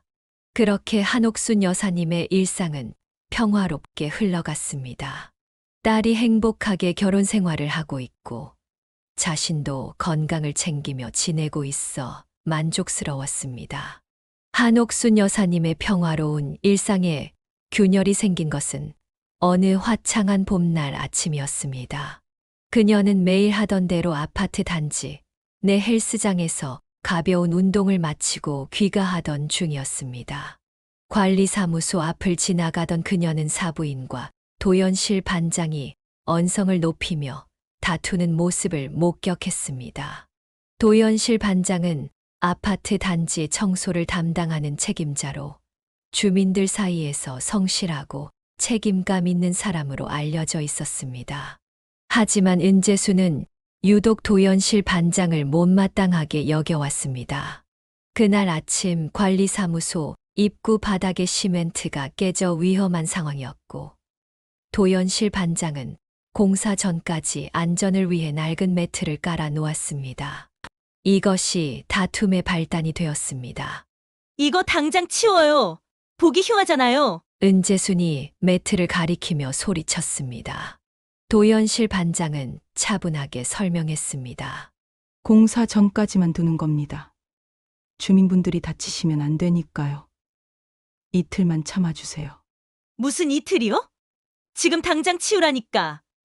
저 매트에서 냄새도 나고 보기도 흉해요. 두 사람의 다툼은 점점 격해졌고 관리사무소 소장이 나와 중재에 나섰습니다.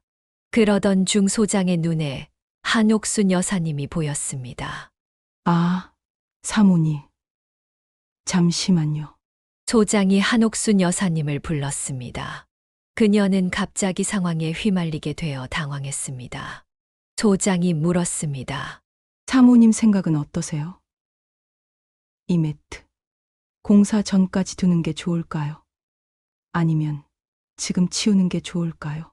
한옥순 여사님은 순간 갈등에 빠졌습니다. 사돈의 눈치를 봐야 할지 아니면 자신의 솔직한 생각을 말해야 할지 고민되었습니다. 잠시 침묵 후 그녀는 정직하게 대답했습니다. 글쎄요, 이틀 뒤면 공사한다고 하니 그때까지만 두는 게 어떨까요? 안전이 우선이니까요. 그 말을 들은 은재순의 얼굴이 불그락불그락해졌습니다. 뭐라고요? 사돈까지 저 사람 편이에요? 저 더러운 걸 보고 어떻게 참으라는 거예요? 사돈이 이럴 줄은 정말 몰랐네요. 은재수는 분노에 찬 표정으로 그 자리를 떠났고 한옥순 여사님은 당혹스러움에 그 자리에 서 있었습니다. 도연실 반장이 작은 목소리로 말했습니다. 죄송합니다. 사모님, 저 때문에 곤란해지셨네요. 집으로 돌아온 한옥순 여사님은 사돈과의 관계가 틀어진 것이 걱정되었습니다. 무엇보다 자신의 딸이 시댁에 살고 있는 상황에서 사돈과의 불화는 딸에게도 좋지 않은 영향을 미칠 것이 분명했습니다. 며칠 후 은재수는 여전히 한옥순 여사님을 마주치면 얼굴을 돌려버렸습니다. 시장에서 우연히 마주쳤을 때도 모른 척하고 지나갔습니다. 한옥순 여사님은 이대로 둘 수 없다고 결심하고 직접 화해의 손길을 내밀기로 했습니다. 그녀는 은재순에게 전화를 걸었습니다. 재순 씨, 저예요. 오늘 시간 되시면 잠깐 만나고 싶은데요. 두 사람은 은재순이 좋아하는 곤드레밥 전문점에서 만났습니다. 한옥순 여사님은 정성껏 사과했습니다. 그날은 제가 생각 없이 말했네요. 미안해요. 당신 기분 상하게 할 의도는 없었어요. 은재수는 처음에는 시큰둥한 반응이었지만 한옥순 여사님이 백화점에서 예쁜 실크 스카프를 선물로 건네자 조금씩 마음이 누그러졌습니다. 에이, 뭐 이런 걸 다 부담스러워요. 그냥 작은 마음이에요. 우리 사이에 오해 있으면 안 되잖아요. 식사를 마치고 백화점에서 쇼핑까지 함께하며 두 사람은 화해했습니다. 하지만 한옥순 여사님은 마음속으로 결심했습니다. 앞으로는 은재순의 일에 절대 끼어들지 말아야겠다. 내 딸이 시댁에서 편하게 지내려면 사돈과의 관계도 원만해야 하니까. 그날 이후로 한동안 두 사돈 사이에는 평화가 찾아왔습니다. 하지만 한옥순 여사님은 은재순의 성격이 예상보다 까다롭다는 것을 깨달았고 앞으로 더 조심해야 한다고 느꼈습니다. 그녀는 이 작은 갈등이 더 큰 문제의 전조가 될 줄은 전혀 예상하지 못했습니다. 봄이 지나고 여름이 시작될 무렵 한옥순 여사님의 가정에 작은 변화가 생겼습니다. 그녀와 남편 준호 씨가 소유한 작은 아파트에 전세로 살던 세입자가 갑작스러운 지방 발령으로 계약 기간을 채우지 못하고 이사를 가게 된 것입니다. 원래 그들 부부는 은퇴 후에 그 아파트로 이사할 계획이었지만 예상보다 빨리 결정을 내려야 했습니다. 여보, 어떻게 할까요? 지금 살고 있는 집을 계속 유지하기도 부담스러운데. 한옥순 여사님이 저녁 식사 중에 남편에게 물었습니다. 준호 씨는 한 입 더 음식을 먹고 천천히 대답했습니다. 그러게 원래 계획보다 좀 빨라졌지만 이참에 작은 집으로 이사 가는 게 어떨까? 이 집은 팔아서 노후 자금으로 쓰고. 두 사람은 오랜 상의 끝에 계획을 앞당겨 작은 아파트로 이사하기로 결정했습니다. 그리고 이 소식을 은재순에게도 알려야 했습니다. 한옥순 여사님은 딸에게 전화해서 이사 계획을 알렸고 다음 날 은재순과 차를 마시며 이야기를 나누기로 했습니다. 카페에서 만난 두 사람은 처음에는 일상적인 대화를 나누었습니다. 미리네와 도현의 근황, 날씨 이야기를 하다가 한옥순 여사님이 조심스럽게 이사 이야기를 꺼냈습니다. 실은 우리가 이사를 하게 됐어요. 작은 아파트 전세 살던 분이 갑자기 나가게 되어서. 은재순의 표정이 밝아졌습니다. 아, 그럼 우리 애들한테 그 집 주면 어떨까요? 지금 우리 집에서 살고 있지만 아무래도 신혼부부는 따로 사는 게 좋잖아요. 한옥순 여사님은 당황했습니다. 그녀는 그 집을 팔아 노후 자금으로 쓸 계획이었기 때문입니다. 아, 저희는 그 집을 팔아서 노후 준비를 하려고요. 남편이 은퇴하면 수입이 줄어들 테니. 은재순의 표정이 급격히 굳어졌습니다. 노후 자금이요? 아니, 그 정도 집값이 뭐 그리 대수라고 자식들 생각도 좀 해야 하지 않을까요? 한옥순 여사님은 불편한 기색을 감추지 못했습니다. 저희도 딸 생각 안 하는 건 아니에요. 하지만 애들은 스스로 노력해서 집을 마련하는 게 더 의미 있다고 생각해요. 저희가 노후에 아이들에게 짐 되지 않으려면 지금부터 준비해야 해요. 은재순이 입술을 비죽거리며 말했습니다. 댁내 딸이 우리 집에 얹혀 살면서 돈 모으는 중인데 집값은 자꾸 오르고 참 아쉽네요. 잠깐만요. 댁내라뇨. 한옥순 여사님의 목소리가 높아졌습니다. 네, 댁내 딸이요. 우리 도연이랑 결혼한 딸 제 며느리. 은재순이 대수롭지 않게 대답했습니다. 한옥순 여사님은 숨을 크게 들이마셨습니다. 그녀는 은재순이 자신의 딸을 댁내 딸이라고 부르는 것에 무척 불쾌했습니다. 우리가 사돈 사이인데 서로 존중해야 하지 않을까요? 제 딸을 그렇게 부르시면 기분이 좋지 않네요. 아이고, 뭐 그런 걸 가지고 그래요? 표현 방식일 뿐인데. 그럼 저도 댁내 아들이라고 불러도 괜찮겠네요. 은재순의 눈이 커졌습니다. 뭐라고요? 어떻게 우리 도연이를 그렇게 부를 수 있어요? 대화는 점점 격해졌고 두 사람은 서로의 말꼬리를 잡으며 언성을 높였습니다. 결국 한옥순 여사님은 참지 못하고 말했습니다. 그렇게 불편하시다면 애들더러 따로 나가 살라고 하세요. 그 말에 은재순은 자리에서 벌떡 일어났습니다. 이런 식으로 나올 줄은 몰랐네요. 고마워할 줄 알았더니. 두 사람은 결국 화해하지 못한 채 헤어졌고 그 후로 서로 마주쳐도 인사조차 하지 않는 냉전 상태가 되었습니다. 마트에서 우연히 마주쳤을 때도 서로 모른 척 지나쳤습니다. 한옥순 여사님은 마음이 무거웠습니다. 딸이 시댁에서 불편함을 겪지 않을까 걱정되었지만 이미 상황은 돌이킬 수 없었습니다. 결국 그녀와 남편은 예정대로 작은 아파트로 이사했고 이사 과정에서 은재순과는 일절 연락하지 않았습니다. 냉전 상태로 몇 주가 흘렀습니다. 한옥순 여사님과 준호 씨는 새 집에 완전히 정착했고 오랜만에 여유를 느끼며 작은 집들이를 계획했습니다. 그녀는 가장 먼저 딸과 사위를 초대하고 싶었습니다. 겉으로는 사돈과의 갈등을 딸에게 내색하지 않았지만 미리네는 이미 어머니와 시어머니 사이에 불화가 있다는 것을 눈치챘습니다. 딸, 이번 주말에 새 집에 와서 밥 먹고 가는 게 어떠니? 한옥순 여사님이 전화로 물었습니다. 좋아요. 엄마 오빠한테도 말해볼게요. 하지만 집들이 당일 아침 미리네에게서 전화가 왔습니다. 엄마, 정말 죄송한데 오늘 못 갈 것 같아요. 부장님이 갑자기 출장을 가시게 되어서 제가 대신 회의에 참석해야 해요. 한옥순 여사님은 실망했지만 이해했습니다. 괜찮아. 일이 우선이지. 다음에 와도 돼. 그런데 도연이는 갈 수 있대요. 혼자 가도 괜찮을까요? 당연하지. 사위도 우리 가족인데 무슨 소리야. 그렇게 도현은 혼자 한옥순 여사님의 새 집을 방문했습니다. 그는 빈손으로 오지 않고 고급 와인과 과일 바구니를 가져왔습니다. 어머님, 새 집 정말 아늑하네요. 축하드려요. 준호 씨는 사위와 함께 음료를 마시며 이야기를 나누고 한옥순 여사님은 정성껏 준비한 음식을 내놓았습니다. 식사 중에 도현이 조심스럽게 입을 열었습니다.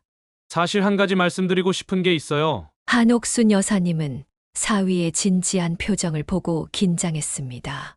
장모님과 어머니가 요즘 서로 연락을 안 하시는 것 같던데 혹시 무슨 일 있으셨나요? 한옥순 여사님은 사위의 질문에 당황했습니다.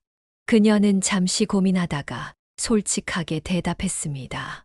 작은 오해가 있었어. 하지만 걱정하지 마. 시간이 지나면 괜찮아질 거야. 도현은 고개를 끄덕이며 말했습니다. 사실 저희도 알고 있어요. 미리네가 많이 힘들어해요. 두 분이 불편해하시니까. 한옥순 여사님은 마음이 무거워졌습니다. 그녀는 딸이 시댁에서 힘들어한다는 말을 듣고 싶지 않았습니다. 장모님, 어머니도 사실은 많이 미안해하세요. 자존심이 세서 먼저 연락 못 드리는 것뿐이에요. 제가 한번 자리를 만들어 드릴게요. 어떠세요? 한옥순 여사님은 잠시 생각했습니다. 미리네를 위해서라도 은재순과의 관계를 회복하는 게 좋겠다고 판단했습니다. 그래, 좋아. 내가 자리를 마련해 주면 가볼게. 도현은 기뻐하며 약속했습니다.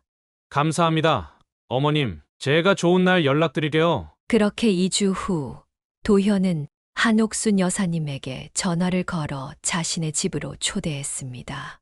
그녀는 평소보다 신경 써서 차림새를 갖추고 딸을 위한 작은 선물도 준비했습니다. 출발하기 전 도현에게서 또 전화가 왔습니다. 어머님, 정말 죄송한데 회사에 급한 일이 생겨서 조금 늦을 것 같아요.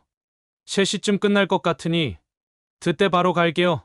먼저 가셔서 미리네랑 어머니랑 이야기 나누고 계세요. 한옥순 여사님은 사위가 없는 상황에서 은재순과 단둘이 마주하는 게 불편했지만 이미 약속을 했기에 거절할 수 없었습니다.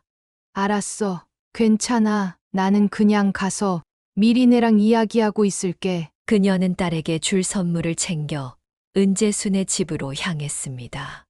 마음 한편으로는 이번 만남이 순조롭게 진행되길 바랐지만 다른 한편으로는 불안했습니다. 하지만 딸을 위해서라도 이 불편한 관계를 개선해야 한다고 생각했습니다. 미리네를 위해서라도 참고 화해해야지. 그녀는 은재순의 아파트 현관 앞에 서서 깊게 숨을 들이마시고 초인종을 눌렀습니다. 은재순의 아파트 초인종을 누르자 미리네가 문을 열었습니다. 한옥순 여사님은 딸의 얼굴을 보는 순간 가슴이 철렁 내려앉았습니다. 통통하고 생기 넘치던 딸의 볼이 쏙 들어가 있었고 눈 밑에는 다크서클이 짙게 내려앉아 있었습니다. 엄마, 오셨어요? 미리네가 억지로 웃음을 지었습니다. 한옥순 여사님은 딸의 손을 꼭 잡았습니다. 그래. 잘 지내니? 거실로 들어서자 은재순이 소파에 앉아 있었습니다. 그녀는 일어나 한옥순 여사님을 맞이했습니다. 아이고, 오랜만이에요. 어서 앉으세요. 한옥순 여사님은 안절부절 못하는 딸의 모습을 보며 마음이 불편했습니다. 그녀가 소파에 앉으려는 순간 은재순이 미리네를 불렀습니다. 예, 저녁에 무남을 해야 하는데 무 좀 씻어서 채 썰어놔라. 채칼 말고 손으로 직접 썰어. 미리네는 네 어머니라고 대답하고 곧바로 부엌으로 향했습니다. 한옥순 여사님은 불편한 마음을 감추고 은재순과 대화를 시도했습니다. 새 집은 어떠세요? 잘 정리되셨어요? 네. 작지만 아늑해요. 언제 한번 놀러 오세요. 미리네가 무채를 다 썰고 도마와 칼을 씻은 후 거실로 돌아와 앉으려는 순간 은재순이 또 지시했습니다. 세아가 신발장에 아버지 등산화 있잖니. 밖에 가져가서 흙먼지 좀 털어놔. 미리네는 한숨도 내쉬지 않고 순순히 신발장으로 향했습니다. 한옥순 여사님은 딸이 시어머니 앞에서 자신의 감정을 전혀 드러내지 못하는 모습에 가슴이 아팠습니다. 등산화는 내가. 아니에요. 제가 할게요. 미리네가 얼른 그녀의 말을 끊었습니다. 딸이 등산화를 들고 밖으로 나가자 한옥순 여사님은 은재순에게 물었습니다. 미리네가 많이 야위었네요. 잘 먹고 있나요? 은재순은 어깨를 으쓱했습니다. 살 빠진다고 요즘 자기가 밥을 잘 안 먹어요. 요즘 젊은 애들 다이어트 한다고 그러잖아요. 한옥순 여사님은 딸이 평소 다이어트와는 거리가 먼 아이였다는 사실을 알고 있었지만 더 이상 묻지 않았습니다. 미리네가 등산화 청소를 마치고 돌아오자 은재순은 또다시 그녀에게 일을 시켰습니다. 세탁소에서 아버지 양복 찾아왔니? 내일 입고 출근하신다고 했는데. 미리네의 얼굴이 창백해졌습니다. 아, 깜빡했어요. 죄송해요. 어머니, 정신이 어디 있는 거니? 지금 당장 가서 찾아와. 미리네는 고개를 숙이고 급히 나갔습니다. 한옥순 여사님은 더 이상 참을 수 없었습니다. 그녀가 뭔가 말을 하려는 순간 은재순이 먼저 말했습니다. 손님 오셨는데 과일도 안 내놓고, 아이고, 요즘 젊은 애들은 기본도 모르나 봐요. 한옥순 여사님은 벌떡 일어났습니다. 제가 준비할게요. 그녀는 부엌으로 가서 냉장고를 열었습니다. 마치 자기 집인 것처럼 자연스럽게 과일을 꺼내 씻고 깎기 시작했습니다. 그때 미리네가 세탁소에서 돌아왔고 그녀의 모습을 보고 놀랐습니다. 엄마, 그냥 앉아 계세요. 제가 할게요. 한옥순 여사님은 딸의 목소리에서 긴장감을 느꼈습니다. 미리네가 은재순의 눈치를 살피는 모습이 역력했습니다. 은재순이 갑자기 말했습니다. 제가 유별나다고 생각하시나 봐요? 그렇게 생각 마세요. 며느리들은 다 이렇게 살아요. 제 친구 며느리들도 집안일 다 하면서 살더라고요. 한옥순 여사님은 자신의 화가 폭발하기 전에 자리를 떠야겠다고 결심했습니다. 저는 이만 가봐야겠네요. 도연이는 나중에 만나면 되고. 은재수는 당황한 표정으로 물었습니다. 벌써요? 오랜만에 오셨는데 차 한 잔도 안 마시고 가세요? 한옥순 여사님은 미리네를 바라보았습니다. 딸의 눈빛이 제발 참아주세요라고 말하는 것 같았습니다. 그녀는 마음을 추스르고 차분히 대답했습니다. 다음에 와도 되니까요. 오늘은 약속이 있어서. 그녀는 서둘러 인사를 하고 그 집을 빠져나왔습니다. 1층 현관에 도착해서야 그녀는 깊은 한숨을 내쉬었습니다. 딸이 겪고 있는 현실에 눈물이 났지만 그 자리에서 화를 내면 딸만 더 어려워질 것이라는 것을 알고 있었습니다. 어쩌면 좋지. 이렇게 힘든 줄 몰랐네. 그녀는 차에 앉아 잠시 마음을 진정시켰습니다. 어떻게 딸을 도울 수 있을지 고민하고 있을 때 갑자기 위층에서 이상한 소리가 들려오기 시작했습니다. 아파트 1층 로비에서 마음을 진정시키던 한옥순 여사님의 휴대폰이 울렸습니다. 화면을 보니 낯선 번호였습니다. 잠시 고민하다 전화를 받았습니다. 여보세요? 안녕하세요. 저는 도연실 반장의 아들인데요. 한옥순 여사님은 잠시 생각했습니다. 도연실 반장이라면 아파트 청소를 담당하는 여성으로 얼마 전 은재순과 다툼이 있었던 그 사람이었습니다. 아, 네. 무슨 일이신가요? 민석의 목소리가 조심스럽게 들려왔습니다. 저희 어머니 일로 연락드렸습니다. 혹시 시간 있으실 때 뵐 수 있을까요? 한옥순 여사님은 의아했습니다. 도반장님에게 무슨 일이 있나요? 아, 모르셨군요. 저희 어머니가 약 한 달 전에 아파트 헬스장에서 쓰러지셨어요. 지금까지 의식이 없으셨다가 어제야 깨어나셨습니다. 세상에. 그런 일이 있었군요. 정말 몰랐어요. 많이 좋아지셨나요? 민석은 짧게 어머니의 상태를 설명했습니다. 도연실 반장은 의식은 돌아왔지만 아직 말을 또렷이 하지 못하고 기력이 약한 상태였습니다. 그런데 의식이 돌아온 후 계속 은재순의 이야기를 하려 한다는 것이었습니다. 어머니가 자꾸 쌈달 아줌마 이야기를 하세요. 저희 아파트에서는 그게 은재순 여사님 별명인 걸로 알고 있습니다. 한옥순 여사님은 순간 등골이 서늘해졌습니다. 은재순이 도연실 반장과 심하게 다툰 것은 알고 있었지만 혹시 그 일이 도연실 반장이 쓰러진 것과 관련이 있는 것은 아닐까 하는 의심이 들었습니다. 실은 어머니가 병원에서 깨어나시고 계속 뭔가 말씀하시려고 하는데 말씀을 또렷이 못하셔서 저희가 알아듣기 어려워요. 하지만 확실한 건 은재순 여사님과 관련된 이야기를 하고 싶어 하신다는 겁니다. 한옥순 여사님은 얼마 전 민석을 만났던 일이 생각났습니다. 그때 도연실 반장의 상태가 좋아지면 은재순에게 무슨 일이 있었는지 물어봐 달라는 부탁을 받았었습니다. 맞아요. 제가 약속드렸었죠. 오늘 은재순 씨를 만났는데 너무 화가 나서 그 일을 잊고 말았네요. 괜찮으세요? 무슨 일 있으셨어요? 한옥순 여사님은 짧게 상황을 설명했습니다. 민석은 이해한다는 듯 대답했습니다. 그렇군요. 저희도 은재순 여사님이 어머니와 다툰 것은 알고 있었어요. 혹시 어머니가 쓰러진 날 새벽에 무슨 일이 있었는지 물어봐 주실 수 있을까요? 한옥순 여사님은 약속했습니다. 네. 다음에 만나면 꼭 물어볼게요. 전화를 끊고 생각에 잠겨 있던 그때 위층에서 갑자기 비명 소리가 들렸습니다. 그 목소리는 분명 미리네의 것이었습니다. 어머님, 그만하세요. 제발요. 한옥순 여사님은 가슴이 덜컥 내려앉았습니다. 그녀는 급히 엘리베이터 버튼을 눌렀지만 너무 초조해서 계단으로 뛰어 올라갔습니다. 숨이 턱에 차도록 계단을 올라 은재순의 집 앞에 도착했을 때 문은 열려 있었습니다. 거실로 들어서자 충격적인 광경이 펼쳐졌습니다. 은재순이 한 손으로 미리네의 머리카락을 잡고 다른 손으로는 그녀의 어깨를 세게 흔들고 있었습니다. 이 배은망덕한 년, 내가 어떻게 감히 내 어미에게 고자질을 해. 그래서 내 엄마를 불러들인 거지.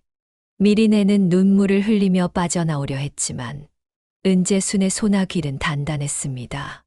아니에요. 제가 엄마를 부른 게 아니에요. 도연 오빠가. 한옥순 여사님은 분노로 몸이 떨렸습니다. 그녀는 방으로 뛰어들어가 은재순의 손을 세게 쳤습니다. 당신 지금 뭐 하는 짓이에요? 내 딸의 머리카락을 놓으세요. 당장! 은재순은 한옥순 여사님을 보고 잠시 당황했지만 곧 더 격하게 소리쳤습니다. 이게 다 쟤 때문이에요. 엄마한테 고자질이나 하고. 한옥순 여사님은 미리네를 은재순에게서 떼어내어 자신의 뒤로 숨겼습니다.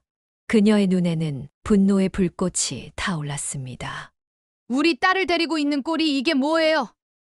시어머니가 며느리를 이렇게 대하는 게 말이 돼요? 그때 미리네가 어머니의 허리를 꼭 붙잡으며 작은 목소리로 속삭였습니다. 엄마, 조심해요. 이 사람. 무서운 사람이에요. 한옥순 여사님은 딸의 말에 순간 혼란스러웠습니다. 그녀가 미리네를 바라보았을 때 딸의 눈에는 공포가 서려 있었습니다. 이건 단순한 시어머니와 며느리 사이의 다툼이 아닌 것 같았습니다. 무슨 뜻이니? 한옥순 여사님이 작게 물었습니다.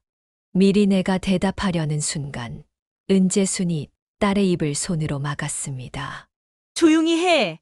내가 뭘 안다고 짓거리는 거야. 그제야 한옥순 여사님은 이 모든 상황이 도연실 반장의 사고와 연결되어 있다는 것을 직감했습니다. 그녀의 손에는 아직 전화가 연결된 상태로 휴대폰이 쥐어져 있었습니다. 휴대폰에서 민석의 목소리가 들려왔습니다. 여보세요? 괜찮으세요?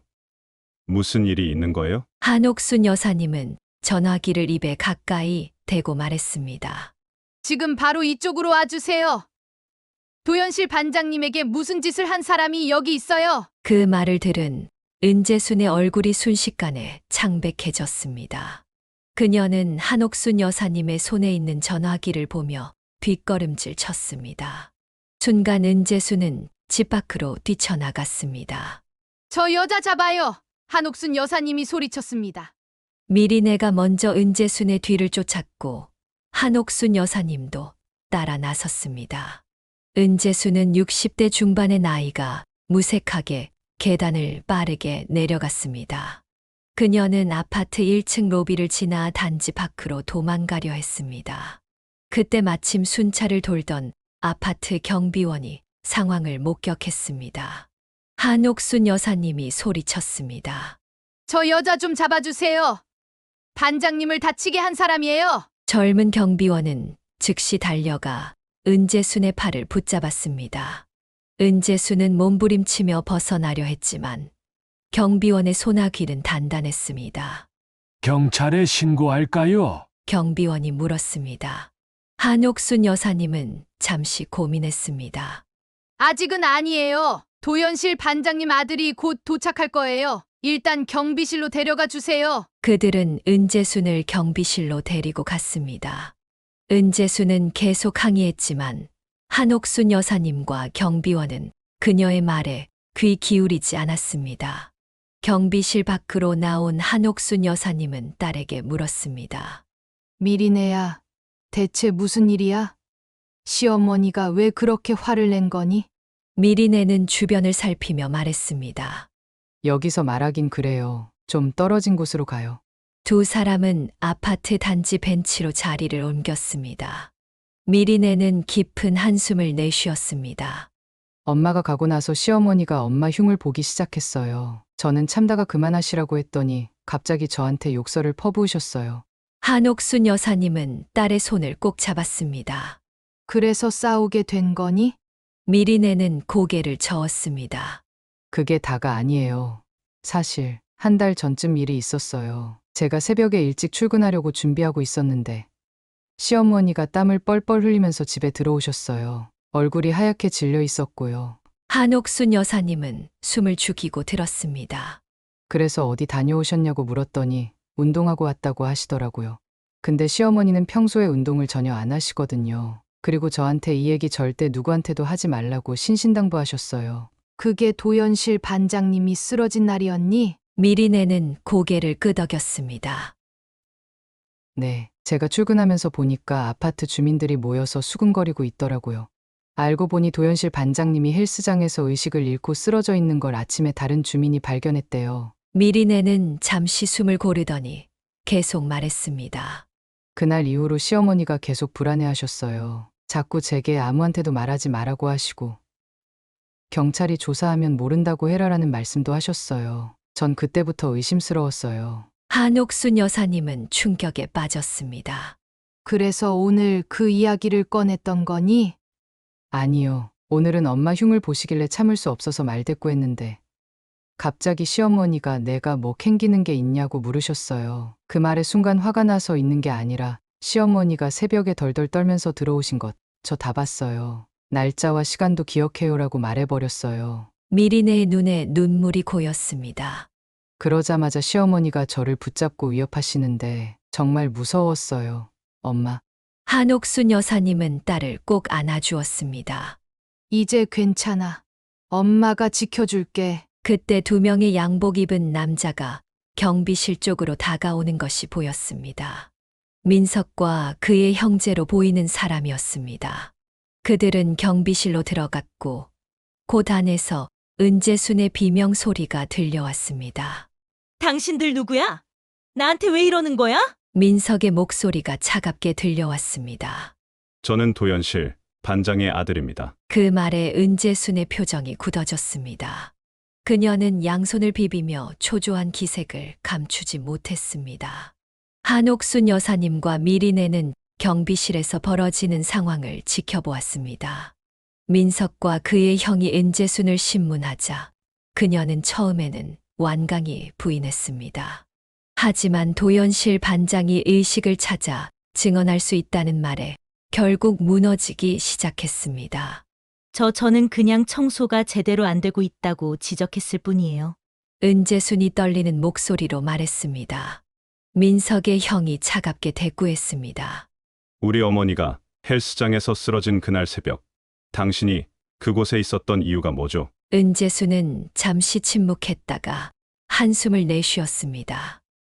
그날 잠이 안 와서 일찍 일어났어요.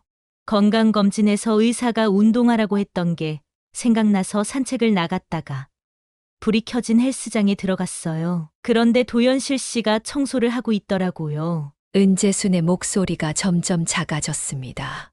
청소를 너무 대충 하길래 한마디 했는데 갑자기 화를 내면서 나보다 어린 당신 눈치 보면서 일해야 하냐고 하더라고요. 그래서 저도 화가 나서. 민석이 말을 끊었습니다. 그래서 어머니를 밀치셨나요? 아니에요. 재순이 소리쳤습니다. 저는 안 밀었어요. 그냥 서로 말다툼하다가 몸싸움이 벌어졌는데 부반장이 뒤로 물러서다가 넘어진 거예요. 뒤에 헬스 기구가 있어서 머리를 부딪혔나 봐요. 한옥순 여사님은 그 말이 진실인지 의심스러웠습니다. 하지만 그것보다 더 충격적인 고백이 이어졌습니다.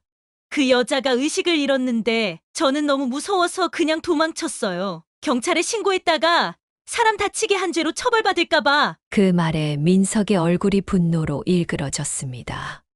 어머니가 거기서 쓰러진 채로 1시간 넘게 방치되었다는 사실 알고 계셨나요? 그 시간에 신고만 했어도 내 손상이 이렇게 심하지 않았을 거예요. 경비원이 상황의 심각성을 깨닫고 물었습니다. 경찰에 신고해야 하는 거 아닙니까? 민석이 고개를 끄덕였습니다. 이미 신고해놨습니다. 곧 경찰이 올 거예요. 30분 후 경찰이 도착했고 은재수는 조사를 위해 경찰서로 연행되었습니다. 그녀는 떠나기 전 한옥순 여사님과 미리네를 향해 애원의 눈빛을 보냈지만 둘 다 외면했습니다. 다음 주에 법원에서 첫 재판이 열렸습니다. 한옥순 여사님과 미리네는 방청객으로 참석했습니다. 도현도 어머니를 지지하기 위해 왔지만 그의 표정은 무거웠습니다. 재판에서 검사는 은재순에게 유기치사상죄를 적용해 징역 7년을 구형했습니다. 다행히 도연실 반장이 의식을 회복한 후 은재순이 나를 밀친 것은 아니다 라고 증언해 살인미수 혐의는 벗었지만 쓰러진 사람을 방치한 죄는 인정되었습니다. 은재순의 변호사는 피고인이 당시 극도의 공포 상태에서 합리적인 판단을 하지 못했다고 주장했지만 판사는 의도적으로 피해자를 방치한 것은 명백하다며 받아들이지 않았습니다. 최종 선고일 은재수는 징역 5년에 집행유예 3년을 선고받았습니다. 실제로 감옥에 가지는 않게 되었지만 3년간 보호관찰을 받게 되었고 피해자 가족에게 상당한 금액의 합의금을 지불해야 했습니다. 도현은 어머니의 변호를 위해 동분서주했습니다. 그는 변호사 비용과 합의금을 마련하기 위해 자신의 적금을 모두 해지했고 추가 대출까지 받았습니다. 그의 표정에는 항상 피로와 걱정이 가득했습니다. 한옥순 여사님은 이 모든 상황을 보며 마음이 복잡했습니다. 은재순의 행동은 분명 잘못되었지만 도현이 겪는 고통을 보면 안타까웠습니다. 하지만 그녀의 딸이 겪은 시집살이와 위협을 생각하면 동정심이 쉽게 생기지 않았습니다. 도연실 반장은 건강을 회복한 후 청소 일을 그만두었습니다. 그녀의 아들들은 경제적으로 여유가 있어 어머니가 더 이상 일하지 않아도 되게 해주었습니다. 한옥순 여사님은 가끔 그녀를 방문해 안부를 묻곤 했습니다. 세상에 참 별일이 다 있네요. 재판이 끝나고 한 달 정도가 지난 어느 주말 오후 한옥순 여사님은 딸과 함께 카페에 앉아 있었습니다. 미리네는 시댁에서 나와 임시로 친정에서 지내고 있었습니다.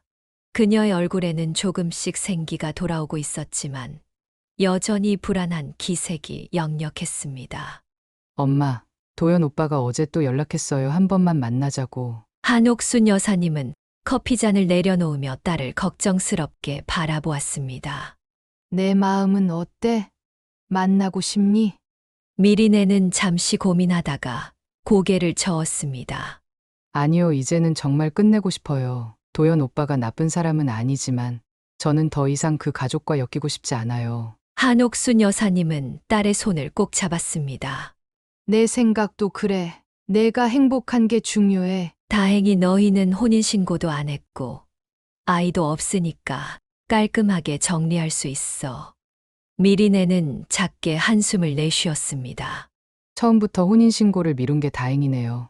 도현 오빠가 애 낳고 신고하자고 했던 게 사실 이것은 도현의 제안이 아니라 은재순이 강력히 주장한 것이었습니다.